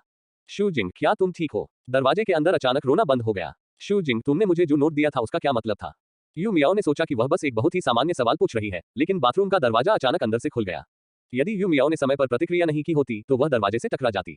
अभी आधा दिन और काम बाकी है। यू मियाओ सोच भी नहीं पा रही थी कि अगर उसके कपड़े गंदे हो गए तो वह कैसे गिर पड़ेगी। यू मियाओ दुखी थी, लेकिन जब उसने ऊपर देखा तो उसने देखा कि वांग शूजिंग पागल हो रहा था। उसके चेहरे पर आंसू थे और वह उसकी ओर दौड़ रहा था। तुम्हें कैसे पता कि यह मैंने लिखा है? उसने स्पष्टतः अपने बाएं हाथ का प्रयोग किया। उंगलियों के निशान से बचने के लिए उसने दस्ताने भी पहने थे। लेकिन यू मियाओ को अब भी क्यों पता था कि यह वही थी? चूंकि यू मियाओ ये पता लगा सकता था, तो क्या वह ये भी जान सकता था कि यह वही थी? वांग शूजिंग की आंखों में अथाह भय भरा हुआ था। वह तुरंत देश छोड़कर यहाँ से भाग जाना चाहता था, लेकिन उसके पास पैसे नहीं थे, इसलिए वह फूट फूट कर रो पड़ा। वह असामान्य लग रही थी, जिससे यू मियाओ और भी अधिक उलझन में पड़ गई। शूजिंग, तुम्हें क्या हुआ? वांग शूजिंग बहुत डरे हुए लग रहे थे। वह किससे डरती है? यू मियाओ को सहज ही महसूस हुआ कि यह मामला उससे भी संबंधित है, अन्यथा वांग शूजिंग ने उसे ऐसा नोट नहीं दिया होता। लेकिन वांग शूजिंग ने यह कहने की हिम्मत नहीं की। क्या वह यू मियाओ को यह बताने जा रही है कि तुम्हारे बुरे कर्मों का परिणाम आ गया है और जल्द ही तुम्हारा टुकड़े टुकड़े कर दिया जाएगा, और यू मियाओ की मृत्यु के बाद अगली बारी उसकी होगी? वांग शूजिंग का अभी अभी पुनर्जन्म हुआ था और इससे पहले कि वह खुश हो पाता, उसने यू मियाओ को स्वीटहार्ट डेजर्ट शॉप से एक बैग लेकर आते देखा। वह तुरंत डर गया और चीख पड़ा, क्योंकि वांग शूजिंग को पता चला कि भले ही उसका पुनर्जन्म हुआ हो, फिर भी वह दूसरे पक्ष से छुटकारा पाने में असमर्थ थी। उसे अभी भी पकड़ लिया जाएगा और यातनाएं दी जाएंगी, लेकिन वह कभी नहीं मरेगी। वांग शूजिंग ने इसी प्रकार के डरावने उपन्यास पढ़े हैं, जिनमें नायक ऐसे चक्र में फंसा रहता है जब तक कि वह उससे बाहर निकलने का रास्ता नहीं ढूंढ लेता। ये सोचकर वांग शूजिंग को चक्कर आने लगा। उसके पास उस तरह की बुद्धि है ही नहीं। कैसी घटिया दुनिया है। बिना नमस्ते कहे ही उसे हीरो बनने पर मजबूर क्यों किया जा रहा है? क्या उसने कहा था कि वह ऐसा करेगी? वह बस एक साधारण व्यक्ति बनना चाहती है और शांतिपूर्ण जीवन जीना चाहती है। वह इतनी जोर से रो रही थी कि यू मियाओ को थोड़ा गुस्सा आया जब उसे एहसास हुआ कि वह उससे कुछ भी नहीं पा सकती। वह कुछ कदम चली और लगभग बाथरूम से बाहर निकलने ही वाली थी। अचानक वांग शूजिंग बोले, नहीं चाहता, नहीं चाहता, नहीं, नहीं। क्या? यू मियाओ ने बाहर जाना बंद कर दिया और वांग शूजिंग के पास वापस चली गई। वह सुनने के लिए और करीब झुकी और अंततः उसने स्पष्ट रूप से सुना कि वांग शूजिंग क्या कह रहा था। मत, अजनबियों के करीब मत जाओ। तारांकन, क्या आप अजनबियों के पास नहीं जाते? यू मियाओ काम से छुट्टी मिलने तक इस वाक्य के बारे में सोच रहा था, लेकिन वह अजनबियों के करीब नहीं जाती थी। यू मियाओ बचपन से ही सुंदर रही है और हमेशा ऐसे कई लोग होते हैं जो उसके प्रति अनुचित इरादे रखते हैं। इतना कुछ देखने के बाद यू मियाओ को लोगों से बातचीत करने में कम रुचि हो गई, विशेषकर पुरुष। जैसे ही वह ये सोच रही थी, यू मियाओ ने अचानक लिफ्ट के दरवाजे से एक कोमल पुरुष की आवाज सुनी जो बंद होने वाला था। जरा ठहरिए। इससे पहले कि यू मियाओ इस बात पर प्रतिक्रिया दे पाती कि कौन बोल रहा है, उसके शरीर ने पहले ही लिफ्ट का बटन दबा दिया था। यू मियाओ थोड़ा स्तब्ध रह गई और फिर उसके सामने एक छाया छा गई। उसने ऊपर देखा और उसे दो काली आंखें दिखाई दी। वह आदमी धीरे से मुस्कुराया, जिससे उसके पहले से ही सुंदर चेहरे पर कोई पवित्र प्रकाश फैल गया। धन्यवाद, मुझे लगा था कि मैं इसे मिस कर दूंगा। यदि आप इसमें सफल नहीं हो सकते तो अगला प्रयास क्यों नहीं करते? यू मियाओ ने अपने दिल में शिकायत की, लेकिन उसके चेहरे पर कोई भाव नहीं था। जब तक कि उसे केक का एक डिब्बा नहीं दे दिया गया। स्टोव में नई चीजें हैं, उन्हें आजमाना चाहोगे। यू मियाओ कभी भी उन लोगों से चीजें स्वीकार नहीं करती जिन्हें वह अच्छी तरह से नहीं जानती। लेकिन दूसरे व्यक्ति की उम्मीद से भरी आंखों को देखकर यू मियाओ मना नहीं कर सकी। केक स्वीकार करने के बाद दोनों ने बातचीत बंद कर दी। पहली बार यू मियाओ को वास्तव में ऐसा महसूस हुआ कि इस तरह की खामोशी थोड़ी घुटन भरी थी। वह हिचकिचाते हुए बोली, मैं आज सुबह दुकान पर गया था, लेकिन मुझे लगा कि वहां अलग गंध आ रही है। यद्यपि यू मियाओ के शब्द स्पष्ट थे, फिर भी पेई जुआन समझ गया कि उसका क्या मतलब था। उसके चेहरे पर मुस्कान और गहरी हो गई। वह स्पष्ट रूप से एक परिपक्व और स्थिर व्यक्ति की तरह दिखते हैं, लेकिन अब वह थोड़े आत्मसंतुष्टि के साथ मुस्कुराते हैं। बिल्कुल, एक दुकान सहायक के कौशल की तुलना बॉस से कैसे की जा सकती है। 59 अध्याय 59 मेरी 80 के दशक की पूर्व प्रेमिका सौम्य पड़ोसी 2। यू मियाओ को विपरीत लिंग के लोगों के साथ दैनिक जीवन के बारे में बातचीत करते हुए काफी समय हो गया था, और एक पल के लिए तो उसे समझ नहीं आया कि वह क्या प्रतिक्रिया दे। सौभाग्य से दूसरा पक्ष बहुत परिचित लग रहा था। क्या तुम्हें मेरे बनाए केक पसंद आए? एक, तुम्हें नाश्ता पसंद है? एक, तो फिर आप इसे बाद में लेने के लिए दुकान पर आ सकते हैं। मैंने इसे खुद बनाया है। यू मियाओ ने कभी भी यह उम्मीद नहीं की थी कि वह ऐसा कहेगा, और वह आश्चर्यचकित हुए बिना नहीं रह सकी। क्या ये बहुत ज्यादा परेशानी होगी? लिफ्ट का दरवाजा खुला और एक के बाद एक दो लोग बाहर निकले। पेई जुआन ने उसे देखकर धीरे से मुस्कुराया। क्यों, मैं भी ऐसा ही करने वाला था। मुझे बहुत खुशी है कि आपको मेरी कारीगरी पसंद आई। जब यू मियाओ घर लौटी तब भी वह थोड़ी चकित थी। उसे लगा कि पेई जुआन उसे बहकाने की कोशिश कर रहा है। ऐसा नहीं है कि यू मियाओ आत्ममुग्ध है, वो वास्तव में बहुत सुंदर है, और पेई जुआन वास्तव में बहुत उत्साही है। बेशक हम इस संभावना से इनकार नहीं कर सकते कि दूसरा पक्ष एक केंद्रीय एयर कंडीशनर है। खैर, शायद यह एक समुद्री राजा है। अपने हाथ में पेस्ट्री को देखते हुए यू मियाओ ने इसके बारे में सोचा और इसे बाहर निकालकर खाने का फैसला किया। इस बार यह चॉकलेट था और यह उतना ही स्वादिष्ट था। वह इतनी तल्लीनता से खा रही थी कि उसे डिब्बे के अंदर छिपे कैमरे का भी पता नहीं चला। उसे तो ये भी पता नहीं था कि कोई उसके खुलते और बंद होते मुंह को हतप्रभ होकर देख रहा है। तारांकन, यू मियाओ को दुकान पर जाकर छोटा केक लेने के विचार से थोड़ी हिचकिचाहट महसूस हुई। वह ऐसी मुसीबत से नफरत करती थी। अब भी जब उसने इस बारे में सोचा तो उसे पछतावा हुआ कि उसने कल क्यों सहमति दी थी। लेकिन चूंकि मैं पहले ही सहमत हो चुका हूं, इसलिए अगर मैं नहीं जाऊंगा तो अजीब लगेगा। आखिरकार वे पड़ोसी हैं और उनके बीच एक दूसरे से मिलने के कई अवसर हैं। खुद को मानसिक रूप से तैयार करने के बाद यू मियाओ ने दरवाजा खोला और अंदर चली गई। अभी भी सुबह थी और दुकान में ज्यादा लोग नहीं थे। जैसे ही यू मियाओ अंदर आई, उसने दुकान में मौजूद सभी लोगों का ध्यान अपनी ओर खींच लिया। उसने देखा कि कुछ देर के सन्नाटे के बाद कोई व्यक्ति रसोई में गया और शीघ्र ही पेई जुआन भी बाहर आ गया। एक लड़की था जिसने उसे बाहर बुलाया। यू मियाओ ने थोड़ा सा मुंह बनाया, और जब पेई जुआन आई तो वह उससे पूछताछ करने के लिए कुछ सैनिकों को भी साथ ले आई। तुमने मेरी फोटो दूसरों को दिखाई, अन्यथा क्लर्क को कैसे पता चलता कि वह वही व्यक्ति थी जिसका पेई जुआन इंतजार कर रहा था। पेई जुआन उसके अमित्रपूर्ण प्रश्न से थोड़ा स्तब्ध रह गया, फिर उसने अपने होंठ भींच लिए और बेकाबू होकर हंसने लगा। सुश्री यू, मेरे पास तो आपकी संपर्क जानकारी भी नहीं है, तो फिर मैं आपकी तस्वीर कैसे ले सकता हूँ? मैंने उनसे कहा कि मैं एक बहुत ही सुंदर लड़की का इंतजार कर रहा हूँ, और उनसे कहा कि अगर वे मुझे देखें तो वे अंदर आए और मुझे फोन करें। ऐसा लगता है कि मेरे क्लर्क की पसंद अभी भी अच्छी है। पेई जुआन की बातें सुनने के बाद यू मियाओ को अचानक एहसास हुआ कि उसने गलती की है। अब जब पेई जुआन उसे उसके रूप रंग को लेकर चिढ़ा रहा था, तो यू मियाओ में अब अपना आपा खोने की हिम्मत नहीं बची थी। लाल चेहरे के साथ वह उसे घूरने से खुद को रोक नहीं पाए। पेई जुआन को यह देखकर गुदगुदी महसूस हुई और उसकी मुस्कान और भी कोमल हो गई। तुमने अभी तक नाश्ता नहीं किया है ना? मैंने तुम्हारे लिए नाश्ता तैयार किया है और कॉफी भी बनाई है। क्या तुम इसे आजमाना चाहोगे? यू मियाओ ने सिर हिलाया, फिर समय देखने के लिए अपना सेल फोन निकाला और जल्दी में होने का नाटक किया। ये कितने का है? पेई जुआन ने इतनी छोटी सी बात पर जोर नहीं दिया। कीमत बताने के बाद उसने सामान यू मियाओ को दे दिया। सुश्री यू, क्या हम एक दूसरे की संपर्क जानकारी जोड़ सकते हैं? मैं तुम्हें मेनू भेज सकता हूँ। बस मुझे बताओ कि तुम क्या खाना चाहते हो और मैं अगले दिन तुम्हारे लिए बना दूंगा। अगर वह अभी मना कर दे तो उन्हें बहुत देर तक बात करनी पड़ सकती है। यू मियाओ ने अपने होंठ भींच लिए और मना नहीं किया। वैसे भी ये बस एक दोस्त वाली स्थिति है। अगर आप इस पर ध्यान नहीं देना चाहते तो आप इसे अनदेखा कर सकते हैं। ऑफलाइन की तुलना में ऑनलाइन लोगों को नजरअंदाज करना कहीं अधिक आसान है। संपर्क जानकारी सफलतापूर्वक जोड़ने के बाद पेई जुआन ने यू मियाओ को जाने दिया। दूसरे व्यक्ति की पीठ की ओर देखते हुए, जैसे वह भागने के लिए इंतजार नहीं कर सकता था, पेई जुआन के चेहरे पर अभी भी एक हल्की मुस्कान थी, लेकिन उसकी आंखें गहरी अथाह थीं और कोई भी प्रकाश उनमें प्रवेश नहीं कर सकता था। तारांकन, आज उसने तरह तरह की फीलिंग वाली यूरोपियन ब्रेड खाए। हालांकि पेई जुआन ने उसके लिए बेतरतीब ढंग से बनाई थी, लेकिन अजीब तरह से यह उसकी भूख के अनुकूल थी। यहाँ तक कि कॉफी की भी अच्छी खुशबू आती है। यू मियाओ का नाश्ता हमेशा तले हुए आटे की छड़ें और सोया दूध होता है, जो बहुत सुविधाजनक है लेकिन बहुत नीरस भी है। उसने पहले भी इसे खाया था और उसे कुछ भी महसूस नहीं हुआ था, लेकिन पेई जुआन के हाथ से बने पकवान को कुछ बार खाने के बाद यू मियाओ को अचानक लगा कि वह इसे अब और नहीं खा सकती। कम से कम आजकल तो मुझे इसे खाने का मन नहीं कर रहा है। यदि आप एक ही चीज खाते रहेंगे, चाहे वह कितनी भी स्वादिष्ट क्यों न हो, आप उससे ऊब जाएंगे। यू मियाओ खाने पर ध्यान केंद्रित कर रही थी, लेकिन उसने अपनी आंख के कोने से वांग शूजिन को देखा जो स्तब्ध होकर अंदर आया था। ऐसा लग रहा था जैसे उसे पूरी रात ठीक से नींद नहीं आई हो। उसकी आंखें लाल और सूजी हुई थीं, आंखों के नीचे काले घेरे थे और वह बहुत थकी हुई लग रही थी। कई लोग अपनी चिंता व्यक्त करने के लिए उनके पास आए, लेकिन वांग शूजिंग ने सिर्फ इतना कहा कि उन्हें अनिद्रा की समस्या है। उसे देखकर यू मियाओ को याद आया कि उसने कल क्या कहा था। क्या आप अजनबियों से संपर्क नहीं करते? क्या ऐसा हो सकता है कि हाल ही में कोई जानबूझकर उससे संपर्क कर रहा हो? तारांकन, काम से छुट्टी मिलने के बाद यू मियाओ अपने स्नैक स्टोव को फिर से भरने के लिए एक सुविधाजनक स्टोव पर रुकी। जीवन इतना कठिन है कि कुछ अच्छा खाए बिना जीवित रहना सचमुच कठिन है। पिछले 2 दिनों में बहुत सी असामान्य चीजें घटित हुई हैं, जिसके कारण यू मियाओ को वांग शूजिंग की बातों पर ध्यान देना पड़ा और अपने आसपास के अजनबियों पर भी ध्यान देना पड़ा। और इस अवलोकन के माध्यम से यू मियाओ को वास्तव में कुछ गड़बड़ का पता चला। जैसे ही वह सुविधा स्टोर में दाखिल हुई, कोई उसके पीछे पीछे अंदर आ गया। पहले तो यू मियाओ ने इसे गंभीरता से नहीं लिया, लेकिन अवचेतन रूप से अपने आसपास के अजनबियों पर ध्यान दिया। जब उसने ये देखा तो उसने पाया कि बेसबॉल टोपी पहने हुए वह आदमी, जिसका चेहरा स्पष्ट रूप से दिखाई नहीं दे रहा था, उसकी ओर देख रहा था। ये सुनिश्चित करने के लिए यू मियाओ ने जानबूझकर समय में देरी करने के लिए लंबे समय तक स्टोर में इधर-उधर भटकते रहे, लेकिन वह आदमी जल्दी में नहीं था और स्टोर में इधर-उधर घूमता रहा। हालांकि उसे यकीन नहीं है कि क्या इस व्यक्ति के उसके प्रति सचमुच कुछ और इरादे हैं, या यह महज एक संयोग है। लेकिन अकेले रहने वाली एक अकेली महिला के रूप में यू मियाओ अभी भी डरी हुई थी। इसके अलावा जैसे ही वह इस सुविधा स्टोर से बाहर आती, उसके आवासीय क्षेत्र की सड़क दूर होती जाती और आसपास के लोग भी कम होते जाते। इसके बगल में एक छोटा सा जंगल भी है। यू मियाओ ने पहले कभी इन बातों पर ध्यान नहीं दिया था। उसे बस यही लगता था कि यह समुदाय बहुत शांत है और उसके सोने के लिए बिल्कुल सही है। लेकिन अब पीछे मुड़कर देखने पर यू मियाओ को लगा कि यह सड़क अपराध करने के लिए बहुत उपयुक्त थी, चाहे आप इसे किसी भी नजर से देखें। जब मैं समझ नहीं पा रहा था कि क्या करूं, तभी दुकान का दरवाजा खुला और एक आदमी बाहर से अंदर आया। ये पेई जुवान निकला। यू मियाओ एक पल के लिए स्तब्ध रह गई। इससे पहले कि वह नमस्ते कह पाती, पेई जुवान ने उसे देख लिया था। सुश्री यू, शुभ संध्या। क्या आप खरीदारी के बाद साथ में वापस जाना चाहेंगी? यू मियाओ इस प्रस्ताव को स्वीकार करने में बहुत खुश थे। वह तेजी से पेई जुवान के पास गई और उसका अभिवादन किया, साथ ही बेसबॉल टोपी वाले व्यक्ति की प्रतिक्रिया को भी चुपके से देखने लगी। मैंने देखा कि जो लोग सुविधा स्टोर में इधर उधर घूम रहे थे, वे बिना कुछ खरीदे ही बाहर चले गए। उसे इस तरह जाते देख यू मियाओ ने अपने होंठ भींच लिए और मन ही मन सोचा कि इस आदमी में सचमुच कुछ गड़बड़ है। क्या उसे निशाना बनाया जा रहा है? क्या गलत? जैसे ही मैं विचारों में खोया हुआ था, एक गर्म हाथ मेरे कंधे पर आ टिका, साथ में एक आदमी की कोमल देखभाल भी थी। यू मियाओ ने ऊपर देखा और पेई जुवान के चेहरे से मिली, जो इतना सुंदर था कि वह हर बार उसे देखकर आहें भरना चाहती थी। 60 अध्याय 60 मेरी 80 के दशक की पूर्व प्रेमिका, एक सज्जन पड़ोसी है 3।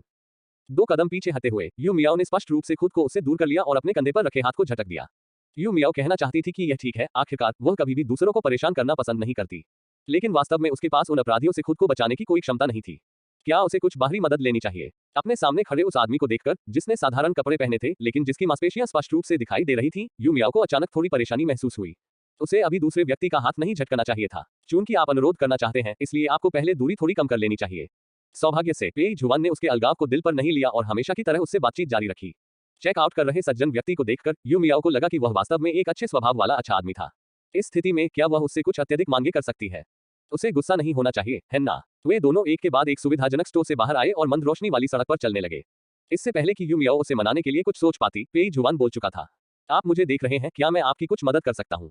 उनका स्वर सौम्य था और उनकी अभिव्यक्ति गंभीर थी। उसके चेहरे को देखते हुए यू मियाओ ने जोर से कहा, जैसे कि वह प्रेतबाधित हो। मुझे ऐसा लग रहा है जैसे बुरे लोग मुझे निशाना बना रहे हैं। क्या मैं काम से छुट्टी मिलने के बाद आपके साथ चल सकता हूँ? बुरा आदमी। पेई जुवान ने थोड़ा भौहें चढ़ाई। हाँ, ये वही आदमी है जो उस सुविधा स्टोर में बेसबॉल टोपी पहने खड़ा था। जब तक तुम अंदर नहीं आई, वह मुझे घूर रहा था, फिर चला गया। क्या वहां ऐसी कोई चीज है? पेई जुवान के चेहरे पर चिंता का भाव दिखा, फिर सिर हिलाया और कहा, तो फिर चलो साथ चलते हैं। चिंता मत करो, मैं यहाँ हूँ, मैं किसी को भी तुम्हें नुकसान नहीं पहुंचाने दूंगा। यू मियाओ ने अपनी आंखों में थोड़ी अतिशयोक्तिपूर्ण कृतज्ञता के साथ सिर हिलाया। धन्यवाद श्रीमान पेई, यदि आप न होते तो मुझे नहीं पता कि मैं क्या करता। एक योग्य पेशेवर के रूप में यू मियाओ को चापलूसी के बारे में भी थोड़ा बहुत ज्ञान है। निश्चित रूप से जब उसने इस तरह से उसकी चापलूसी की तो पेई जुवान हंस पड़ा। उसने यू मियाओ के कंधे पर थपथपाया और कहा, इसमें बड़ी बात क्या है? हम पड़ोसी हैं और हमें एक दूसरे की मदद करनी चाहिए। तारांकन। रात के समय कोई व्यक्ति अंधेरे गलियारे में चुपके से चला आया और उसके सिर पर वह विशिष्ट टोपी बेसबॉल टोपी वाले आदमी के अलावा और कौन हो सकता है? उसने यू मियाओ के दरवाजे को छुआ और कुछ करने ही वाला था कि अचानक किसी ने उसके कंधे पर थपथपाया। मेरे कानों में भी एक भयावह आवाज गूंजी। आप क्या कर रहे हो? उद्धरण चिन्ह अल्पविराम उद्धरण चिन्ह। सब कुछ अंधेरे और सन्नाटे में हुआ, यहाँ तक कि गलियारे में लगी आवाज से चलने वाली लाइटें भी नहीं जली। इमारत में लगा निगरानी कैमरा 2 दिन पहले खराब हो गया था और कंजूस प्रॉपर्टी मैनेजमेंट कंपनी ने उसे अभी तक ठीक नहीं किया है। स्वाभाविक रूप से ड्यूटी पर तैनात सुरक्षा गार्ड को इस बात का पता नहीं चला कि यहाँ क्या हुआ। अचानक ही उस उपवन में एक हल्का सा लहराता हुआ टीला दिखाई दिया। तारांकन। काम से छुट्टी के बाद एक नया साथी मिलने से यू मियाओ को ऐसा महसूस नहीं हुआ कि इसका उसके जीवन पर कोई प्रभाव पड़ा है। पेई जुवान एक ऐसा व्यक्ति है जिसकी कोई सीमा नहीं है, लेकिन फिर भी उसकी कई सीमाएं हैं। यू मियाओ को हमेशा लगता था कि दूसरा पक्ष लगातार उसकी निचली रेखा का परीक्षण कर रहा है और अगर वह घृणा दिखाती है तो वह फिर से पीछे हट जाएगा। उसे कोई दोष न मिलने दें। उस दिन यू मियाओ हमेशा की तरह काम से छुट्टी लेकर आई, लेकिन उसके मन में कुछ चल रहा था और उसके चेहरे पर अभिव्यक्ति बहुत अच्छी नहीं थी। वांग शुजिंग ने इस्तीफा दे दिया। यू मियाओ को उम्मीद नहीं थी कि वह वास्तव में इस्तीफा दे देंगी। किस तरह की बात के कारण उसे इस्तीफा देना पड़ सकता है? क्या इस घटना का आप पर कोई प्रभाव पड़ा है? आज जब यू मियाओ को पता चला तो वांग शुजिंग कंपनी छोड़ चुकी थी। यू मियाओ उसे ढूंढकर साफ साफ पूछना चाहती भी तो उसके पास समय नहीं था। यू मियाओ को और भी अधिक डैक इस बात से हुआ कि पेई जुवान को उसके माता पिता ने दोपहर में घर वापस बुला लिया था और वह अब तक वापस नहीं लौटा है। यू मियाओ को डैक तो हुआ, लेकिन साथ ही उसे ये भी महसूस हुआ कि वह कुछ ज्यादा ही हठी हो गई थी। दूसरा पक्ष तो केवल अपने दायित्व के कारण उसकी मदद कर रहा था और उस पर उसका कोई दायित्व नहीं था, तो फिर वह इतना अधिक कैसे मांग सकती थी? और इतने दिनों से कुछ भी नहीं हुआ है। पेई जुवान के जाते ही उसे खतरा हो जाए, ये नामुमकिन है ना? अल्पविराम। यू मियाओ को कभी अंदाजा ही नहीं हुआ कि उसके पास कौवे के मुंह जैसा हुनर है। इस वक्त अपने पीछे हल्की हल्की कदमों की आहट सुनकर यू मियाओ का दिल इतनी तेजी से धड़क रहा था कि मानो उसके मुंह से बाहर निकल आएगा। कोई उसका पीछा कर रहा है। यू मियाओ भागना चाहती थी, लेकिन वह अभी भी समुदाय के प्रवेश द्वार से काफी दूर थी और उसे यकीन नहीं था कि वह दूसरे व्यक्ति से आगे निकल पाएगी या नहीं। चलिए अभी इसी गतिरोध में बने रहें। एक बार जब वह सुरक्षा बूथ में प्रवेश कर जाएगी तो वह सुरक्षित हो जाएगी। हालांकि यू मियाओ को जल्द ही एहसास हो गया कि उसका विचार कितना भोला था। वह डटी रहने को तैयार थी, लेकिन इसका मतलब यह नहीं था कि उसके पीछे छिपे अपराधी उसके साथ रहने को तैयार थे। अपने पीछे स्पष्ट रूप से तेजी से आते कदमों की आवाज सुनकर यू मियाओ का दिमाग एक पल के लिए खाली हो गया और फिर वह तुरंत भाग गया और अपने जीवन की सबसे ऊंची आवाज पर चिल्लाया, मदद करो। उफ। यू मियाओ ने अभी एक शब्द भी बोला ही था कि उसके पीछे खड़े व्यक्ति ने उसका मुंह कसकर बंद कर दिया। दूसरा व्यक्ति काफी बड़ा था, उसने उसे पूरी तरह से घेर रखा था। वह बहुत ताकतवर था। उसने न सिर्फ उसका मुंह ढक रखा था, बल्कि उसका दूसरा हाथ उसकी कमर पर था, जिससे उसका संघर्ष पूरी तरह से दबा हुआ था। वह उसे घसीटकर पीछे जंगल की ओर ले गया। समुदाय के प्रवेश द्वार पर खुद को प्रकाश से दूर होता देख यू मियाओ बेहद डर गई। वह क्या करना चाहता था? उसे मारना चाहता था या? यू मियाओ को पूरे शरीर में ठंड महसूस हो रही थी और उसकी उंगलियां खुजला रही थी, दूसरे व्यक्ति के बड़े हाथों को अलग करने की कोशिश कर रही थी। लेकिन वह आदमी बहुत ताकतवर था और यू मियाओ उसके साथ मुकाबला करने में असमर्थ थी। क्या सचमुच कोई और समाधान नहीं है? अत्यधिक भय के कारण यू मियाओ का मस्तिष्क धीरे धीरे अस्त व्यस्त हो गया और यहाँ तक कि उसकी आंखों के सामने बहुरूपदर्शक जैसे दृश्य भी दिखाई देने लगे। जब तक उसे वह पेपर कटर याद नहीं आया जिसे उसने आज लापरवाही से अपने बैग में फेंक दिया था। चाकू। यू मियाओ का दिल कांप उठा और उसने तुरंत अपनी जेब में हाथ डाला। कुछ देर ढूंढने के बाद उसे पेपर कटर मिल ही गया। यू मियाओ ने चाकू निकाला और बिना किसी हिचकिचाहट के उस आदमी की बांह पर वार कर दिया। जैसी कि उम्मीद थी, दर्द के कारण दूसरे पक्ष ने उसे छोड़ दिया। यू मियाओ दुश्मन को खत्म करना चाहती थी, लेकिन उसे जल्द ही पता चला कि यहाँ बहुत अंधेरा था और वह कुछ भी नहीं देख सकती थी। ये स्पष्ट रूप से संकोच करने का समय नहीं था, इसलिए यू मियाओ मुड़ा और तुरंत समुदाय के प्रवेश द्वार की ओर भागा। यू मियाओ जिंदगी में इतनी तेज कभी नहीं दौड़ी थी। जब वह सुरक्षा बूथ की ओर दौड़ी और अंदर मौजूद लोगों से मदद मांगनी चाहिए, तो उसने पाया कि सुरक्षा गार्ड गायब हो गया था और अंदर कोई नहीं था। उसका दिल तेजी से धड़क उठा और वह पीछे मुड़कर देखने लगी। सौभाग्यवश दूसरा पक्ष इसकी चपेट में नहीं आया, लेकिन यू मियाओ के दिल का डर अभी भी कम नहीं हुआ था। स्पष्टतः उसे निशाना बनाया गया था और दूसरा पक्ष निश्चित रूप से उसे जाने नहीं देगा। शायद अब घर भी सुरक्षित नहीं रहा। क्या समाचारों में एकल महिलाओं की हत्या के कई मामले नहीं आते? लेकिन इस समय वह घर के अलावा और कहां जा सकती है? यू मियाओ ने खुद को तब तक शांत रखने की कोशिश की जब तक कि उसके कंधे पर हाथ नहीं रखा गया। अचानक स्पर्श से यू मियाओ चौंक गई और वह चीख पड़ी और उसके पीछे खड़ा व्यक्ति भी डर गया। मिस यू, आपको क्या हुआ है? ये परिचित आवाज सुनकर यू मियाओ ने पीछे मुड़कर देखा कि यह पेई जुआन के अलावा और कौन था। दूसरे व्यक्ति की चिंतित निगाहों का सामना करते हुए यू मियाओ ने पलकें झपकाईं और जो आंसू उसने रोक रखे थे वे अचानक बह निकले।